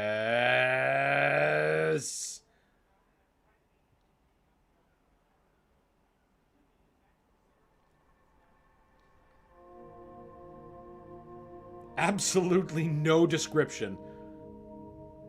Okay, still, that must mean... Oh, here we go. Read more. There are a total of blah, blah, blah, blah, blah. Tangleable new. Oh my god, they have an Andrew Hulshult soundtrack with this. Oh my god. Oh my god, I am buying the fuck out of that twice on purpose. Are they not already on Steam? Jesus, are they? I swear to God, I just looked on Steam and I didn't see them. Heretic plus Hexen. Oh, it is on Steam. Oh, it's because I didn't put a space between the plus. Yep, it is Night Dive. There it is. Oh my god. Oh my god! It's the same as it was for Doom. Since I already own these games, I already own this remake. Oh my god! Oh, I'm so excited! I don't even have to pay for it? Ho ho ho ho ho! This has been a wonderful day! How do you get to all the games I need to get to? I just have good taste. It was also just released on Steam today. Just sent a second link. Thank you, I found it, and I am so excited. The Steam page gave me exactly the information I wanted to know, and then some. I know exactly what I'm doing after the stream. Man, I know I just finished a play of Hexen recently on the stream, but you know what? I didn't do Heretic. That would be a perfect thing to do.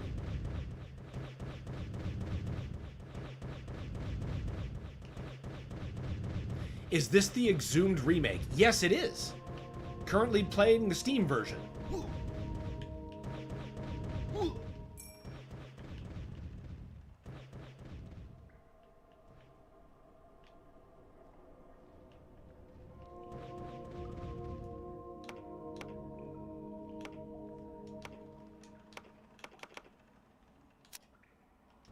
Okay.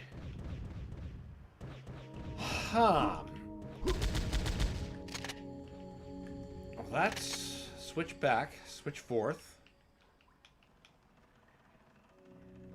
Where did this even come from? This wasn't announced at any point before now, right? Not even a little bit. Wasn't even hinted to in any shape, way, or form. This is completely taking me by surprise.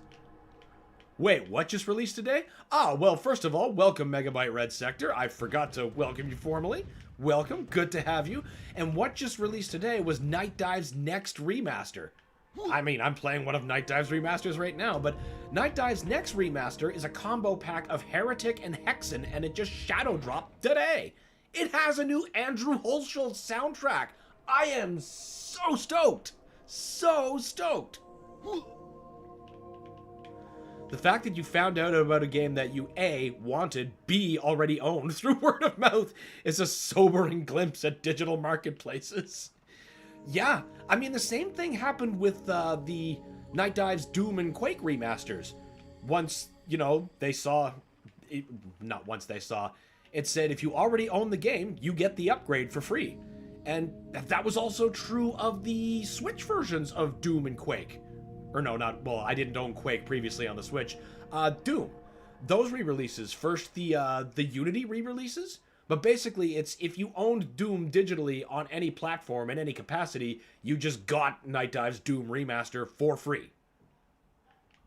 And then when the Quake remasters came out, I had the exact same surprise. I was like, oh man, I gotta get these for Steam.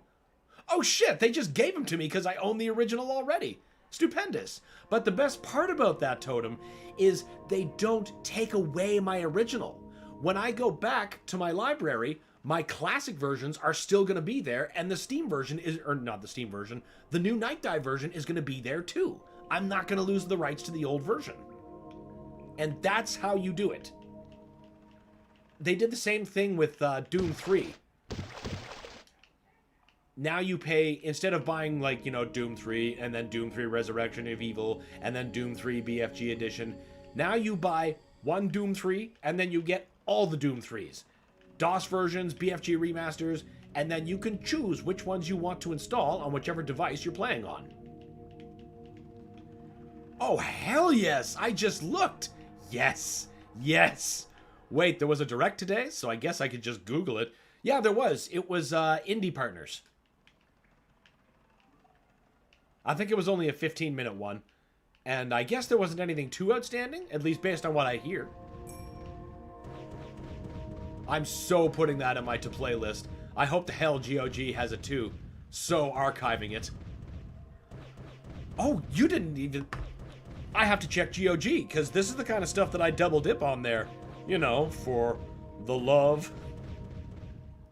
And also to have a DRM free version guaranteed. GOG.com. I love that. So much integrity there.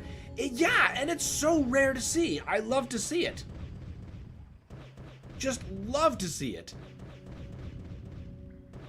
It remasters a game, free to previous owner. Nintendo remasters a Game Boy game, $80. Ain't that just the shit? Like, that is just the way things are. Heretic and Hexen, there they are. Oh, look at that! Free update 2, yes! Oh my god. Both platforms. I'm eating so good today by accident. GOG got the update for free too. Yeah, I see that. Archive bound. Fucking right. God, I don't even care that I'm failing at this stupid puzzle that I'm clearly missing a piece for right now. I have been begging for these games to come back for so long. So long. I even played Hexen for the stream because I was getting so itchy.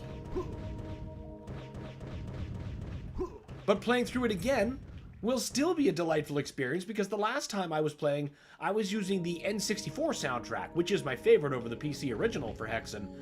But now a fucking Andrew Hulshult soundtrack? Oh my god. Oh my god.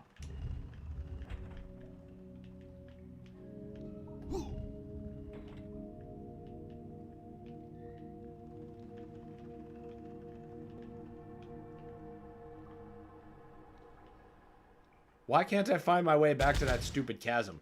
Also, I can't figure out what in the hell I actually need to reduce my height damage. Or slow my fall.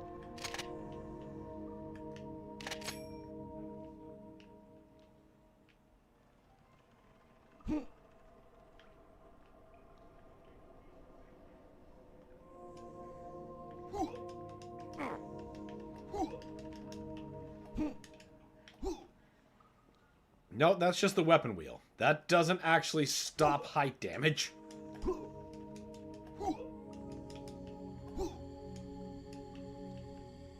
Is it a double jump thing, maybe? Nope. You can't jump. Alright, there's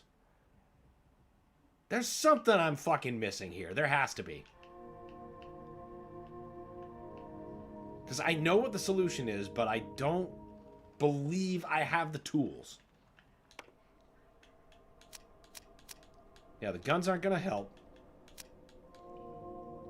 And that jumping and breathing underwater. Helpful, but not getting us out of here. Okay. Let's take whatever exit we can possibly access the simplest and think of what level I haven't been in that might actually possess this stupid thing.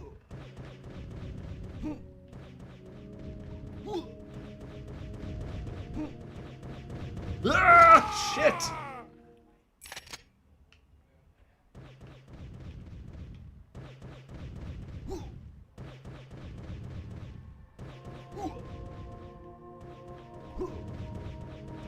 Am I a mirage? Oh, are your messages getting eaten?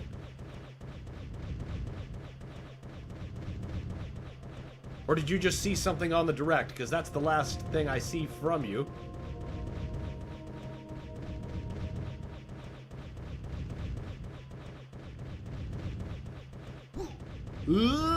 Shit!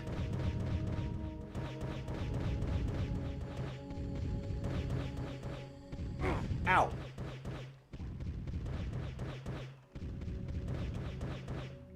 No one answered me and I'm too lazy to Google. Oh, I see. But buddy, I did answer you. I said, yes, there was a direct today. It was Indie Partners. It was 15 minutes.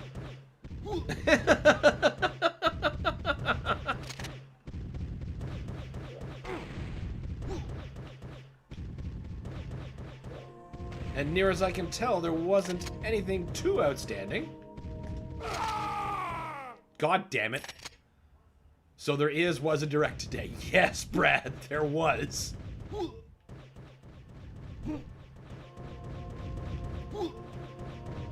Crap!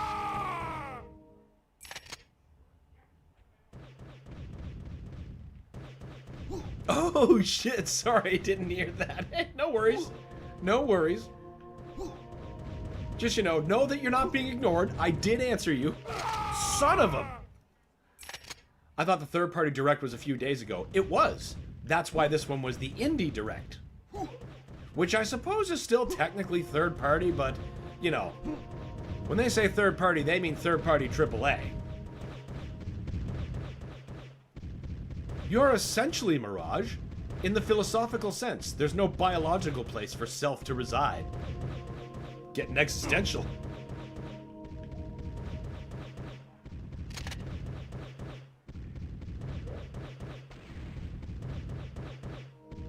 Yeah. There we go. UFO 50, nothing too outstanding? Shame on you. You're right. You're absolutely right, and I deserve it. Especially after all the extolling of UFO 50 I did and continue to do. But, like you said, they only gave it 6 seconds.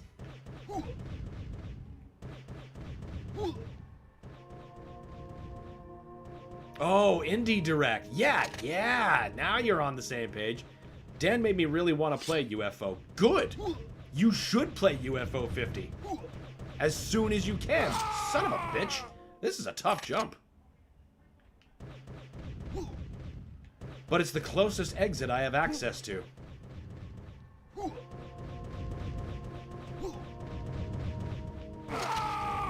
You know what? Maybe I just try to find the other exit. Oh, look at that. It's right there if I just follow the platform up. UFO 50 is one of those things that's like, it's impossible to put down once you pick it up. It takes quite an intense distraction. Like Doom the Dark Ages. Or Ninja Gaiden. Or both.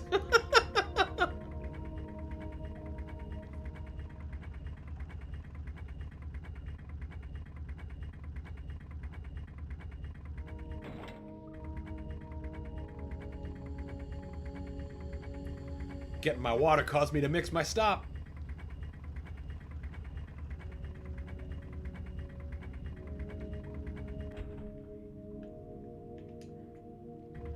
But if you want to do UFO 50, Brad, just get it on Steam, where you could always get it. Though, I mean, if you want to get it on your Switch, that's great too. But however you get it, get it. I can't extol it enough.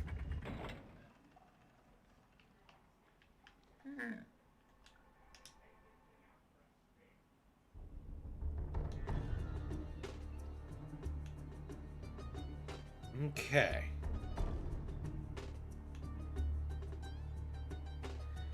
maybe there's something in the Karnak Sanctuary. Because I see there's an exit there I haven't uncovered. And there's an exit there I haven't gotten. But the game is instructing me to go to the Ammon Mines. Alright, we'll start with the Karnak Sanctuary and see if looking for that exit yields us whatever it is that does to our height damage. Did you ever teabag the final boss in Ninja Gaiden after beating him? Oh, I wanted to, but you know, beating him I think is teabag enough. I think UFO 50 does require some nostalgia bias for old style games. I can't see it clicking with COD toddlers or Fortnite zoomers. You're absolutely correct about that. Like, of course I have the patience to fucking beat Barbuta. But to ask your COD toddler or Fortnite zoomer, they're just not going to be able to stand it. Now, please let their next one be able to redo Hexen 2 and Heretic 2. That would be such a fantastic throwback package. Oh man, they could do that so easily with the Kex engine. All hail the Kex engine. I'm back from getting Subway and Burger King. That sounds like a full meals day. You got Subway and BK? Boss move. Damn right. He is in command and in charge. Wait, didn't I already find the alternate exit here, like, earlier in this stream?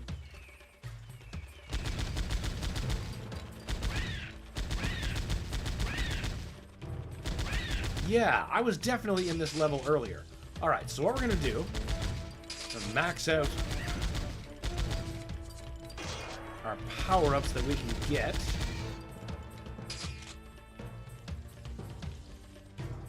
I still have leftover Crunchwrap Taco from Taco Bell to eat too. My God! You have such an effortless day ahead of you.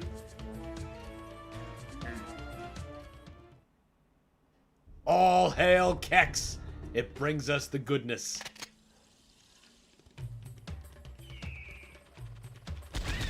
You die. Oh, come on. You were right with spears before. Now you don't want to... Alright, you know what? Still powering me up. We really need some ammo for the pistol. I ought to be using my machete to open these things instead of a gun. If the intent really is to stock up on ammo. Fuck you.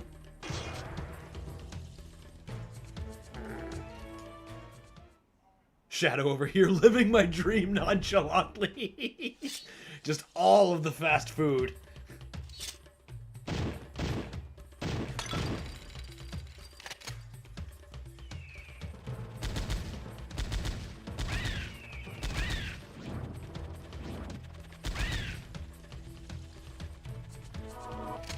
And living with my grandparents, if that was your dream.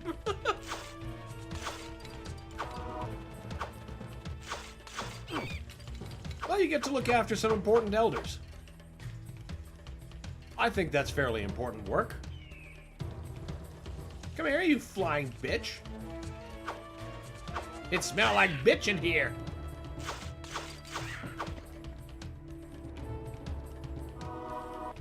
Full health, good. Handgun gets some love. Better. Okay, one more trip here, and then we're going to try that other level with the exit that I have not yet uncovered.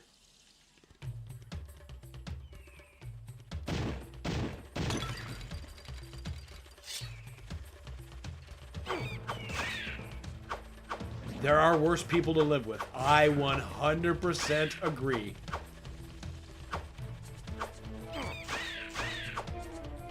Everyone gets to have their one roommate from hell experience. It's just part of growing.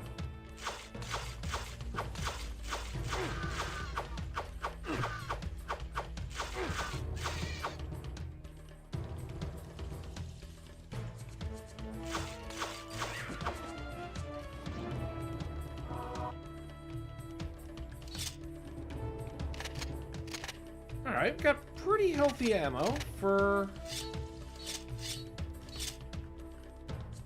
Yeah, that's pretty good. Alright, so we're gonna power you up. Alright, good enough. Now, where are we headed?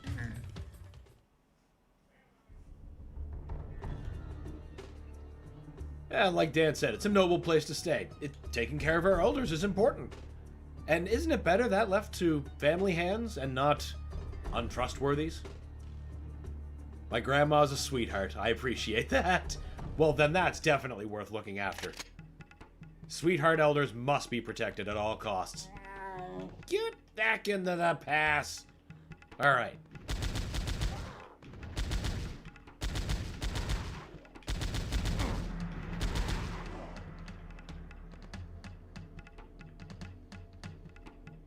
That's a fast camel. I think you'd die for a lot of complicated reasons riding a camel that fast.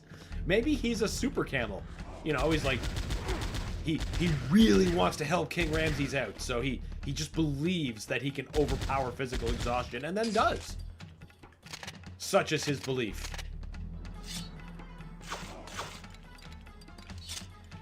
Yeah, glad I got mine over with in the college dorms.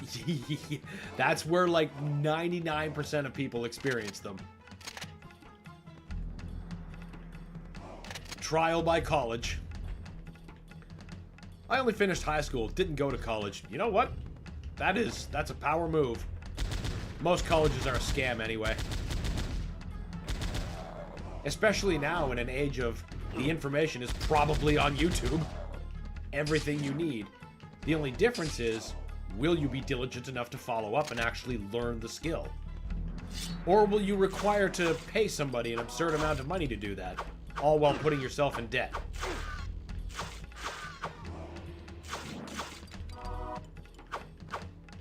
But that's not all colleges, you know, some are genuinely useful. I'm overgeneralizing with a little bit of facetiousness. Like a good trade school. I can't fault that.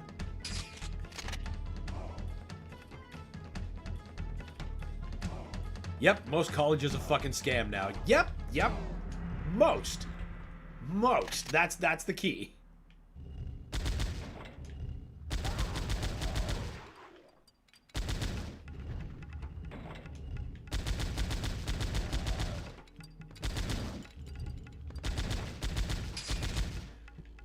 My entire 300,000 USD degree is on YouTube, basically. Yeah, ain't that a bitch? But, you know, like I said, just as, you know, trade schools as an example, that's something that requires, like, real hands-on training. That's a bit more difficult to obtain a YouTube education for. But that's why I say they're the useful ones. They're not the ones I'm talking about when I generalize college as being a scam. Yeah, I can't argue with that. I went in with 2,000 for computer science. I went in 2000 for computer science, but knew my calling, so I guess it kind of worked for me.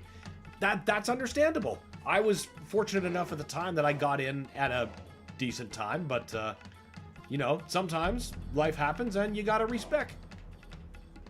And that was back in the day when CS was a surefire retirement plan. Oh, yeah. But I know in that regard, I'm lucky as hell. Yeah, a lot of people end up going to college just wanting to continue the experience of high school, and they successfully replicate that, and they take, you know, English too, and then they come out with a couple $100,000 debt, like, great, what do I do? I don't know, go to the philosophy factory downtown. And, you know, I laugh, but that's actually just the reality some people face, and God, how do you claw back from that? I don't know. I just don't know.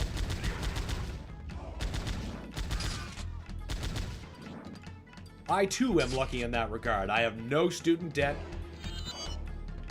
and everything is just wonderful. Now, good luck at any kid in college for CS right now, or art. Yeah, that's... I mean, really, what can be said? Yep, the computer called all my life. So, I was gonna go in those directions. Well, yeah, I mean, learning how to get into that really is the way, and like, still... I think that's the way. There seems to be exactly one generation that knows how to rotate a PDF, and it's our generation. Our boomer parents don't know it, and now our zoomers who grew up with iPads don't understand file hierarchies. How did that happen? Let the knowledge be passed on and grow. Now I work at Arby's for $10.85 an hour. Been at the company 8 years. Steady work is steady work. I mean, I know people who have been looking for work for years, can't even find a job at Arby's. The market is as brutal as the economy.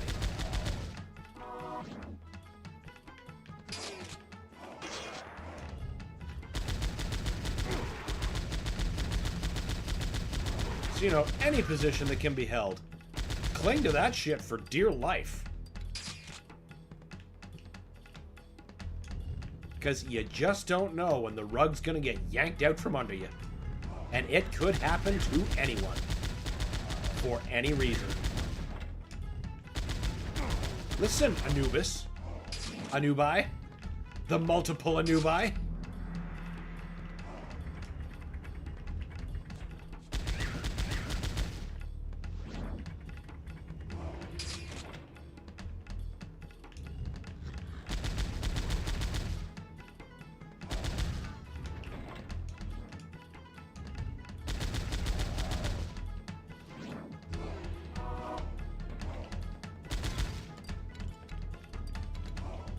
FYI, I'm eating cheesesteak from Subway.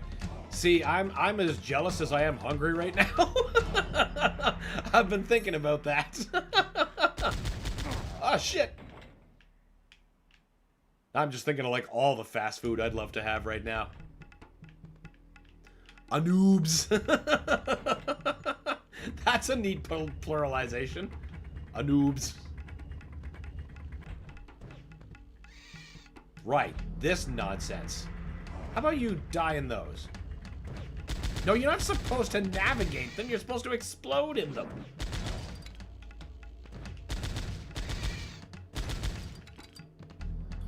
Easy. We grew up with machines that were not too user-friendly, so we had to learn about our magic boxes.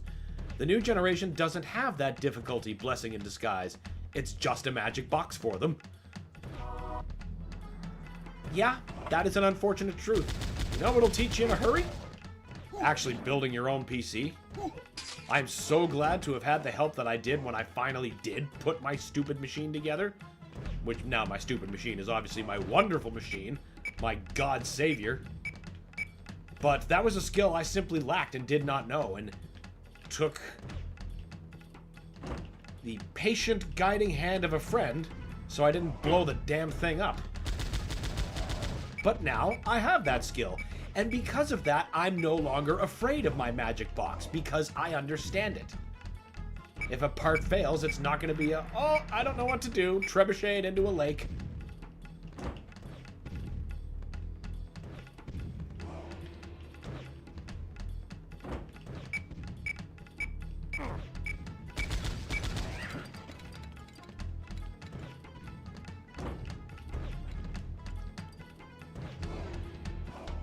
I will not let my nephew go without the lessons I learned. Good. Good. The amount of people I've met who have no idea how to navigate basic file structure blow my mind in ways that scare me. The computer illiteracy of the next generation is something else. Yeah, like I was saying, like if you can't manage your files, like just knowing where your documents folder is, that is so fundamental, and how many people can't do that is... It's troubling. It's really troubling. When all you do is swipe your finger down in your algorithm feed. Yeah, that's 90% of people's interactions. Just doom scrolling on their device.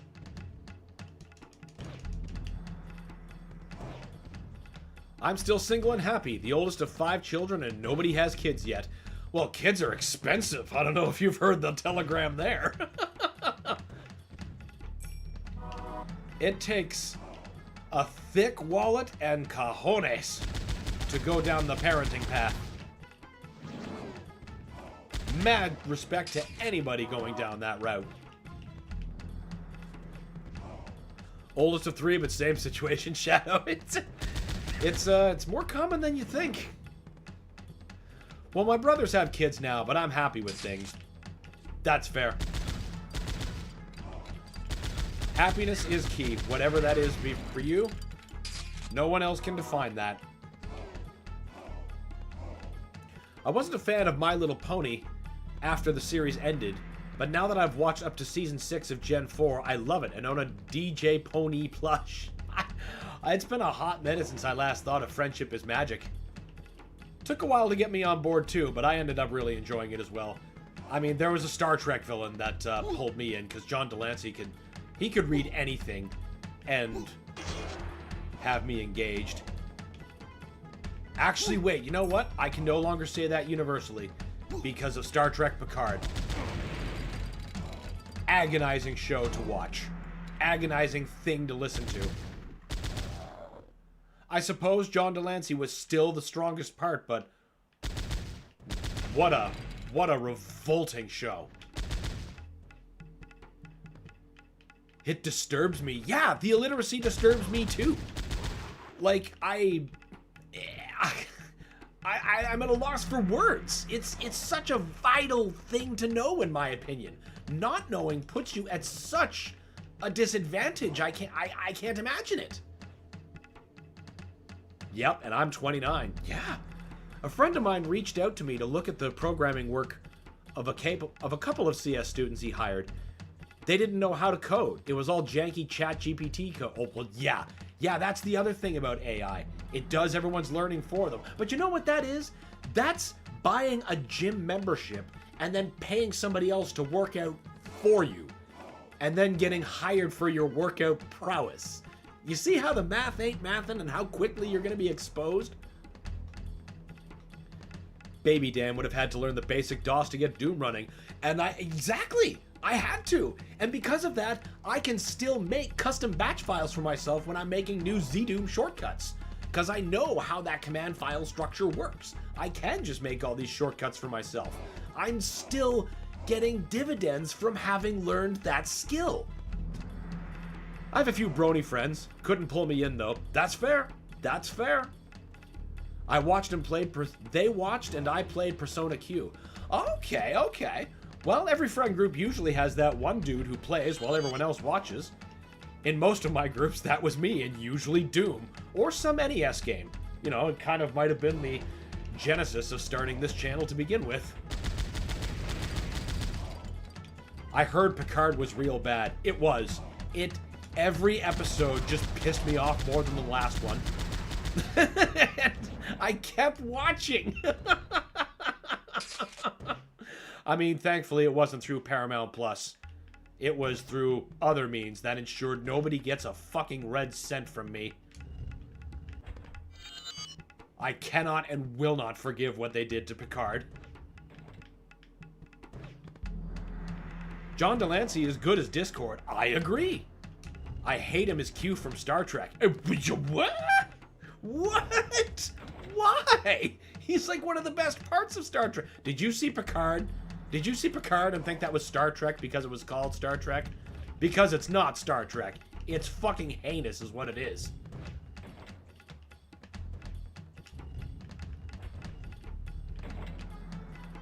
But this is where we got Sobek's mask. But that's still not the secret exit. Maybe there's something down in this section that I missed. Picard was ass. So many talented people worked on it, and it sucked so hard. All of these things are true, Totem. All of these things are true.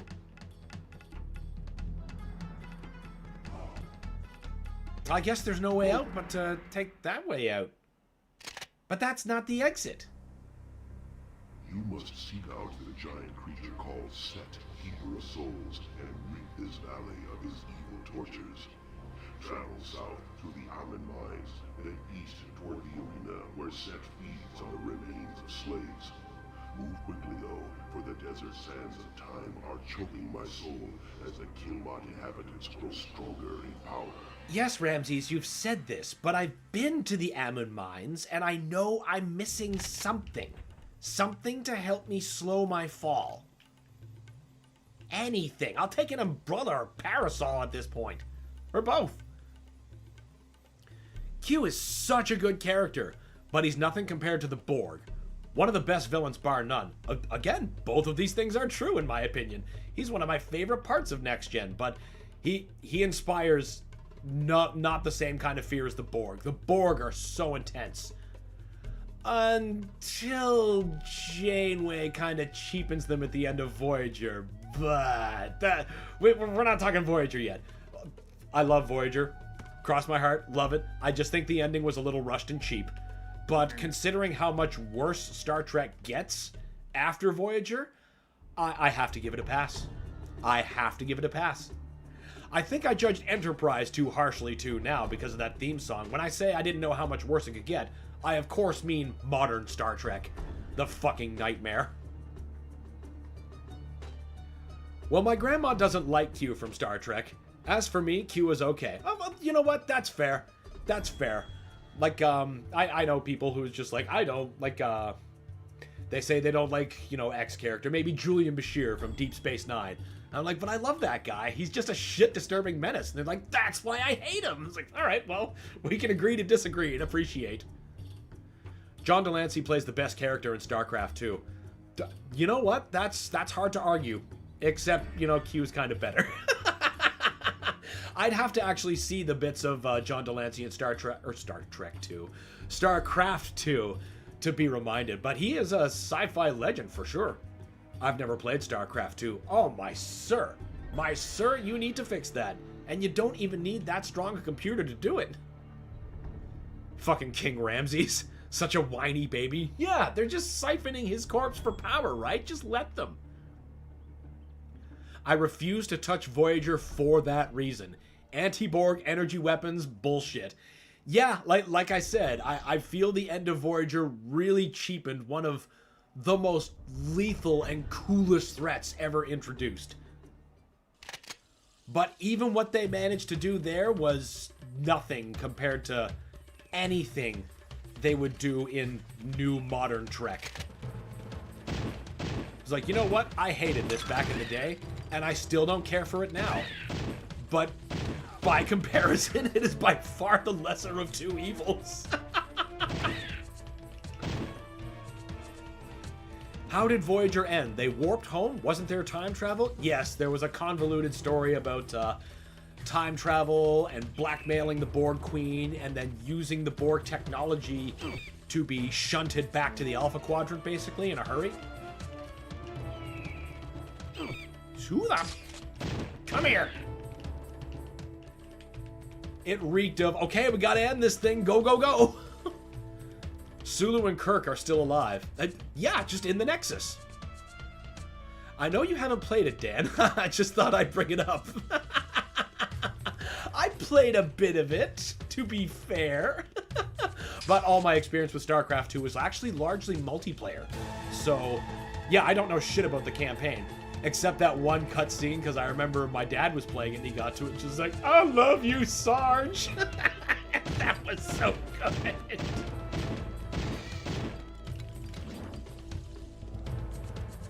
He voices a sassy, evil Protoss. So good.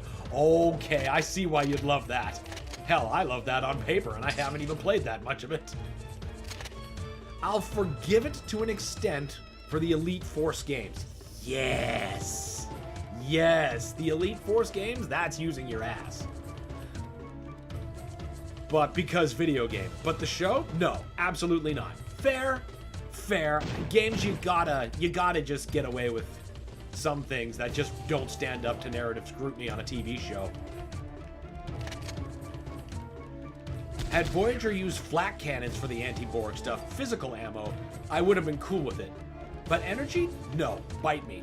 See, now they kind of did that in Picard when they had Borg rampaging through present-day San Francisco eating car batteries, and then they have a shootout with Tommy guns. And that's how they kill the Borg, because I guess, you know, there was that hologram Tommy gun that Picard used in First Contact. I know, that was probably... No, it wasn't Tommy guns, it was MP5s. That's right, it was modern machine guns, and that's how they end up wasting the Borg. With modern machine guns after they try to sustain themselves with the local car batteries. God, that show is just ass. It is suck incarnate. That's StarCraft 1, poser. You're right. You're right, it is. Which means you're absolutely right. I have not played StarCraft 2.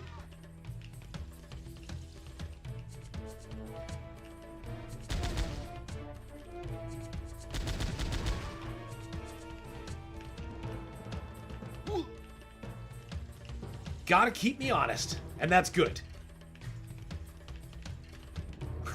It was, yeah.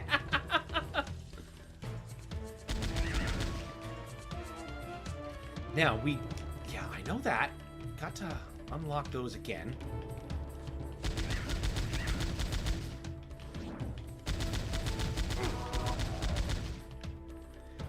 Yeah, the shields diffuse energy weapons. They can't adapt its frequency to adapt.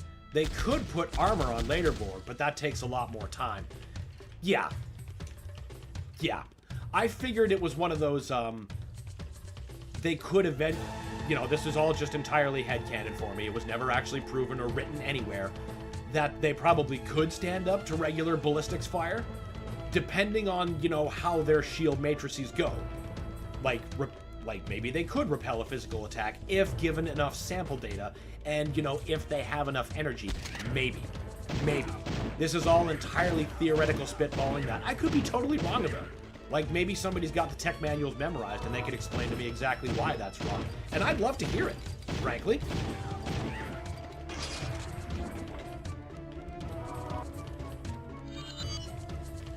But bullets or cannonballs for more fun would kill Borg, reliably. Man, using an old ship cannon on a Borg would be fucking hilarious. Just boom! Pulled that scene out of the depths of my memory. Couldn't believe I remembered that. Well, clearly it left an impression on you. Probably just sitting there on the couch back in the day like, oh my god, are we really doing this? Are we really doing this?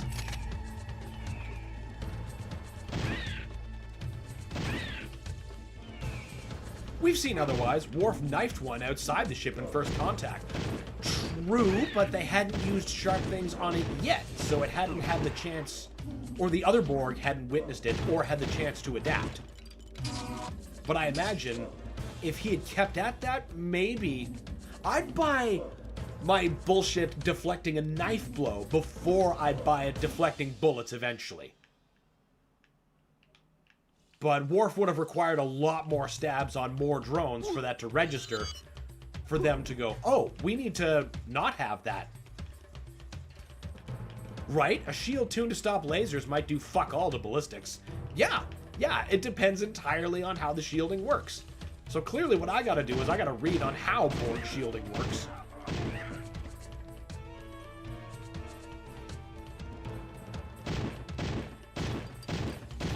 You see, the reason I just let the Tommy gun go was I figured that was like the first bunch of Borg that he attacked, and the only one with it. So, those rounds hitting them that hard, that fast, they'd have absolutely no time to adapt. And they never called on it again, so it wasn't like it was ever put to test. That's something that would be interesting to see put to test. Did you just call me certain people? You can't even use my name? How fucking dare you?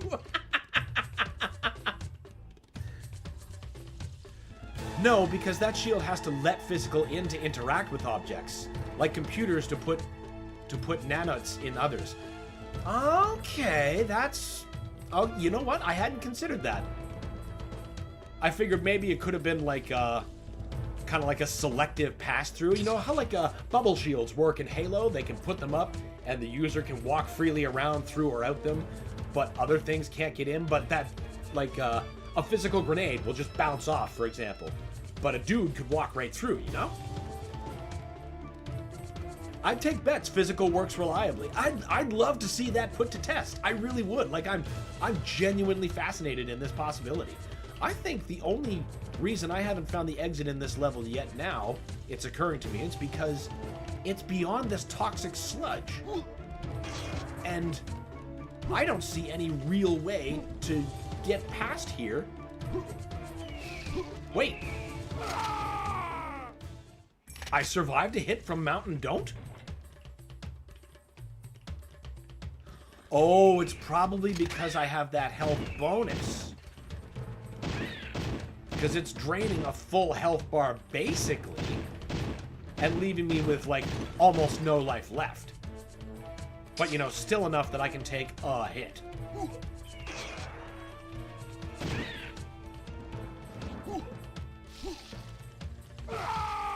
Dune physics. Yeah, basically. Okay, so I don't think I can access the other exit here that I was in search of because that's very clearly behind the toxic pool. And I need some... whatever the equivalence of a rad suit in this game would be. I need the symbol of war. Didn't I get that here? YouTube eat my last comment again? Oh, possibly. Let me go up here.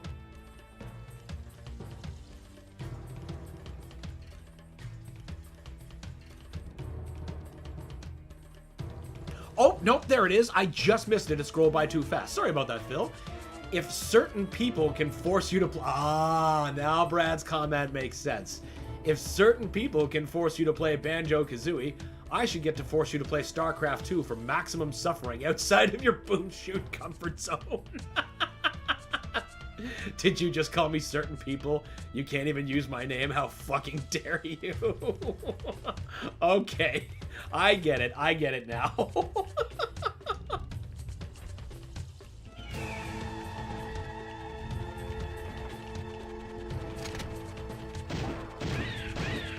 Oh, there's lots of things I know you want to get me to play. All of which are perfectly cromulent. And outside of my boomer-shoot comfort zone. Simpsons Hit and Run. Psychonauts.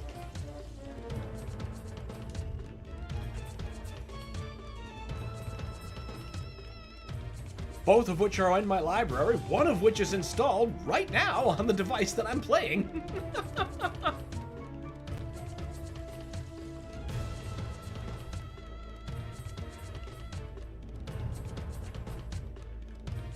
Yeah, I think that's a good move.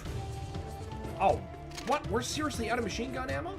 Alright, we're gonna leave, come back, do a light replenishment. Because I want my handgun to have some... Wait a minute. Well, you know what? This might be even better. 2 large orbs? Yeah, get some machine gun ammo. For the next time we are beset.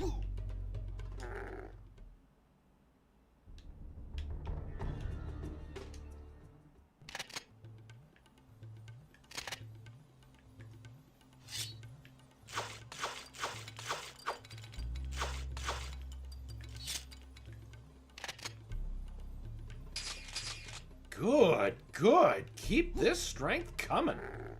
That's exactly the kind of stuff I want to save for.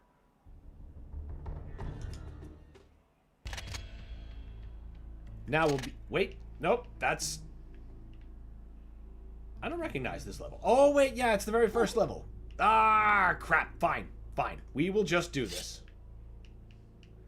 Have to find the next camel.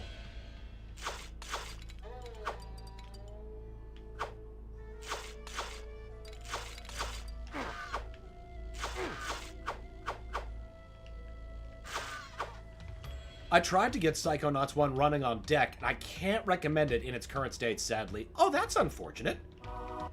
Is it a controller mapping thing?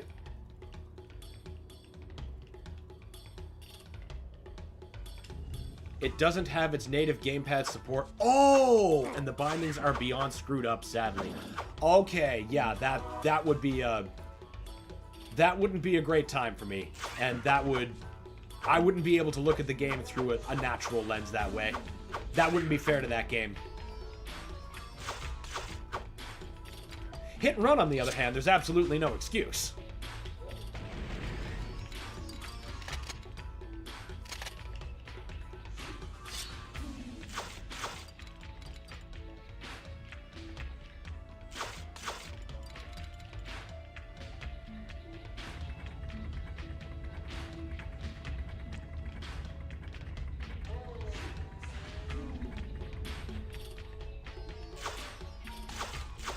It's gonna be so fucking funny if I end up finding one of the things I'm missing on this level. I couldn't just get back to my camel, which is the only reason I'm doing it right now.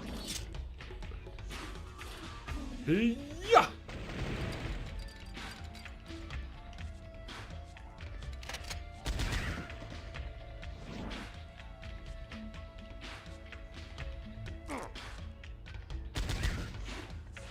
I always hear Simpsons Hit and Run was a good game. I never got to play it. I never did either, frankly. Like, I never really had the chance to. And it's one of those games that I've always wanted to play, and it's always been recommended to me. And then I had a friend very kindly sign me up with, or not sign me up, set me up with the PC version, the HD texture pack, so it looks and plays just wonderful, and then I just never got to it.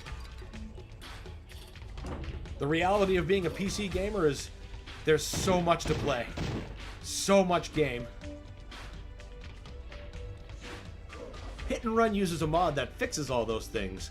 I do believe there are community patches for Psychonauts, but I haven't tried them myself yet.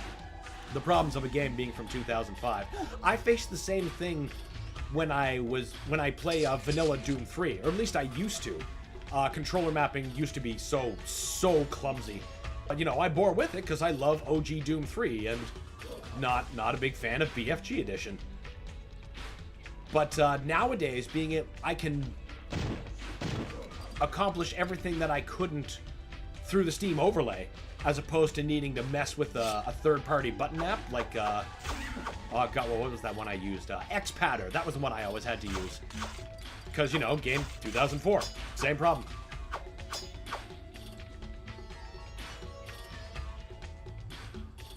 But yeah, that other mod. Was that part of the HD? Or was that two different mods? I remember when we set that up, there was something. I just can't remember if it was like a, you know, like a master pack or if it was two things that we applied. But I know that, you know, as a result, it handles fine like a regular controller game, and the textures are much crisper, so the billboards actually look like they should. I tried to play it recently and just couldn't get the drive to keep playing, no pun intended. But when I was younger, I was all about that game. Psychonauts, you mean, or Hit and Run? Maybe I'll have to try the mods. Definitely. Mods are what make all games go great. I mean, just ask Doom. Oh my god, I wonder what kind of extras and Does Heretic and Hexen's Night Dive Master have mods? Oh my god. Oh my fucking god. You must seek out the giant creature called Set, Keeper of Souls, and rid this valley. Yes, Ramses, I know. I know. There was one patch for Hit and Run. Handles the resolution and the controlling mapper. Ah! Haha! Good. I couldn't remember if it was one or two things, but good to know on that now. Gonna head home. If you're off stream by the time I get back, it was another great stream. Hey, thanks. I appreciate that. Hit me up Saturday. Maybe we can all play Mario Kart 64 together if we can figure it out. And if Phil and George are in. Hey, yeah. I'd be glad to look into that. See if I can get it running in any capacity first. But if not, I'm sure we can think of something to play. I mean, actually, Brad, Doom is cheap now. Get classic Doom. We can always play that.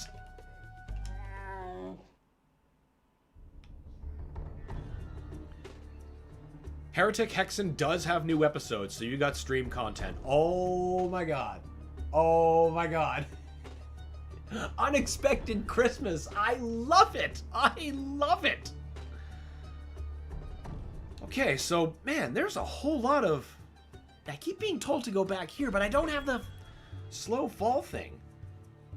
The set arena is already... I seem to have all the secret exits. Set Palace. It's just the Ammon Mines. And no, there's the Karnak Sanctuary, but that had that toxic pit. I need the whatever the rad suit is to survive that. Which is not in Karnak or Sobek Pass, because we were just there. Fuck, I guess it's the Sobek Mountain Shrine? Wasn't I just there, or am I goofy? Yeah, yeah, I was definitely here. Alright. Huh.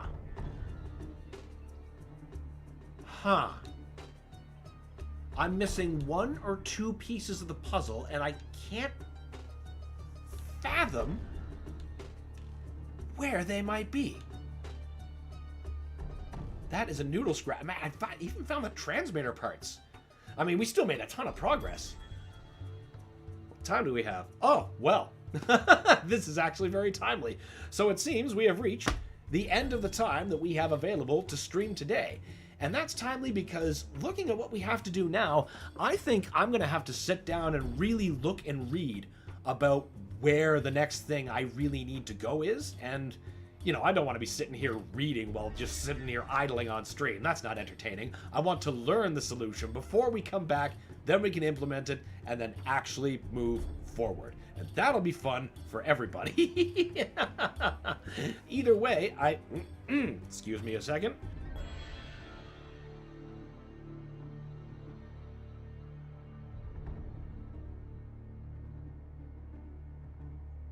Don't want to do that into the microphone. I want to thank all of you for sitting down and spending some time with me. I had a blast, and y'all are why I enjoyed doing this.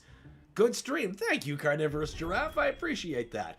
Be sure to join... Wait, what day is it? I gotta double check my calendar before I start really running my mouth. Oh, no. Tomorrow I actually have stuff to do, so there won't be any stream Friday. So we will say join us Monday for more PowerSlave Exhumed, if I find the solution, and definitely more Banjo-Tooie, now that we have that rolling. Either way, enjoy your weekend, everybody, and I will see you Monday. And until then, see you later, guys. Enjoy.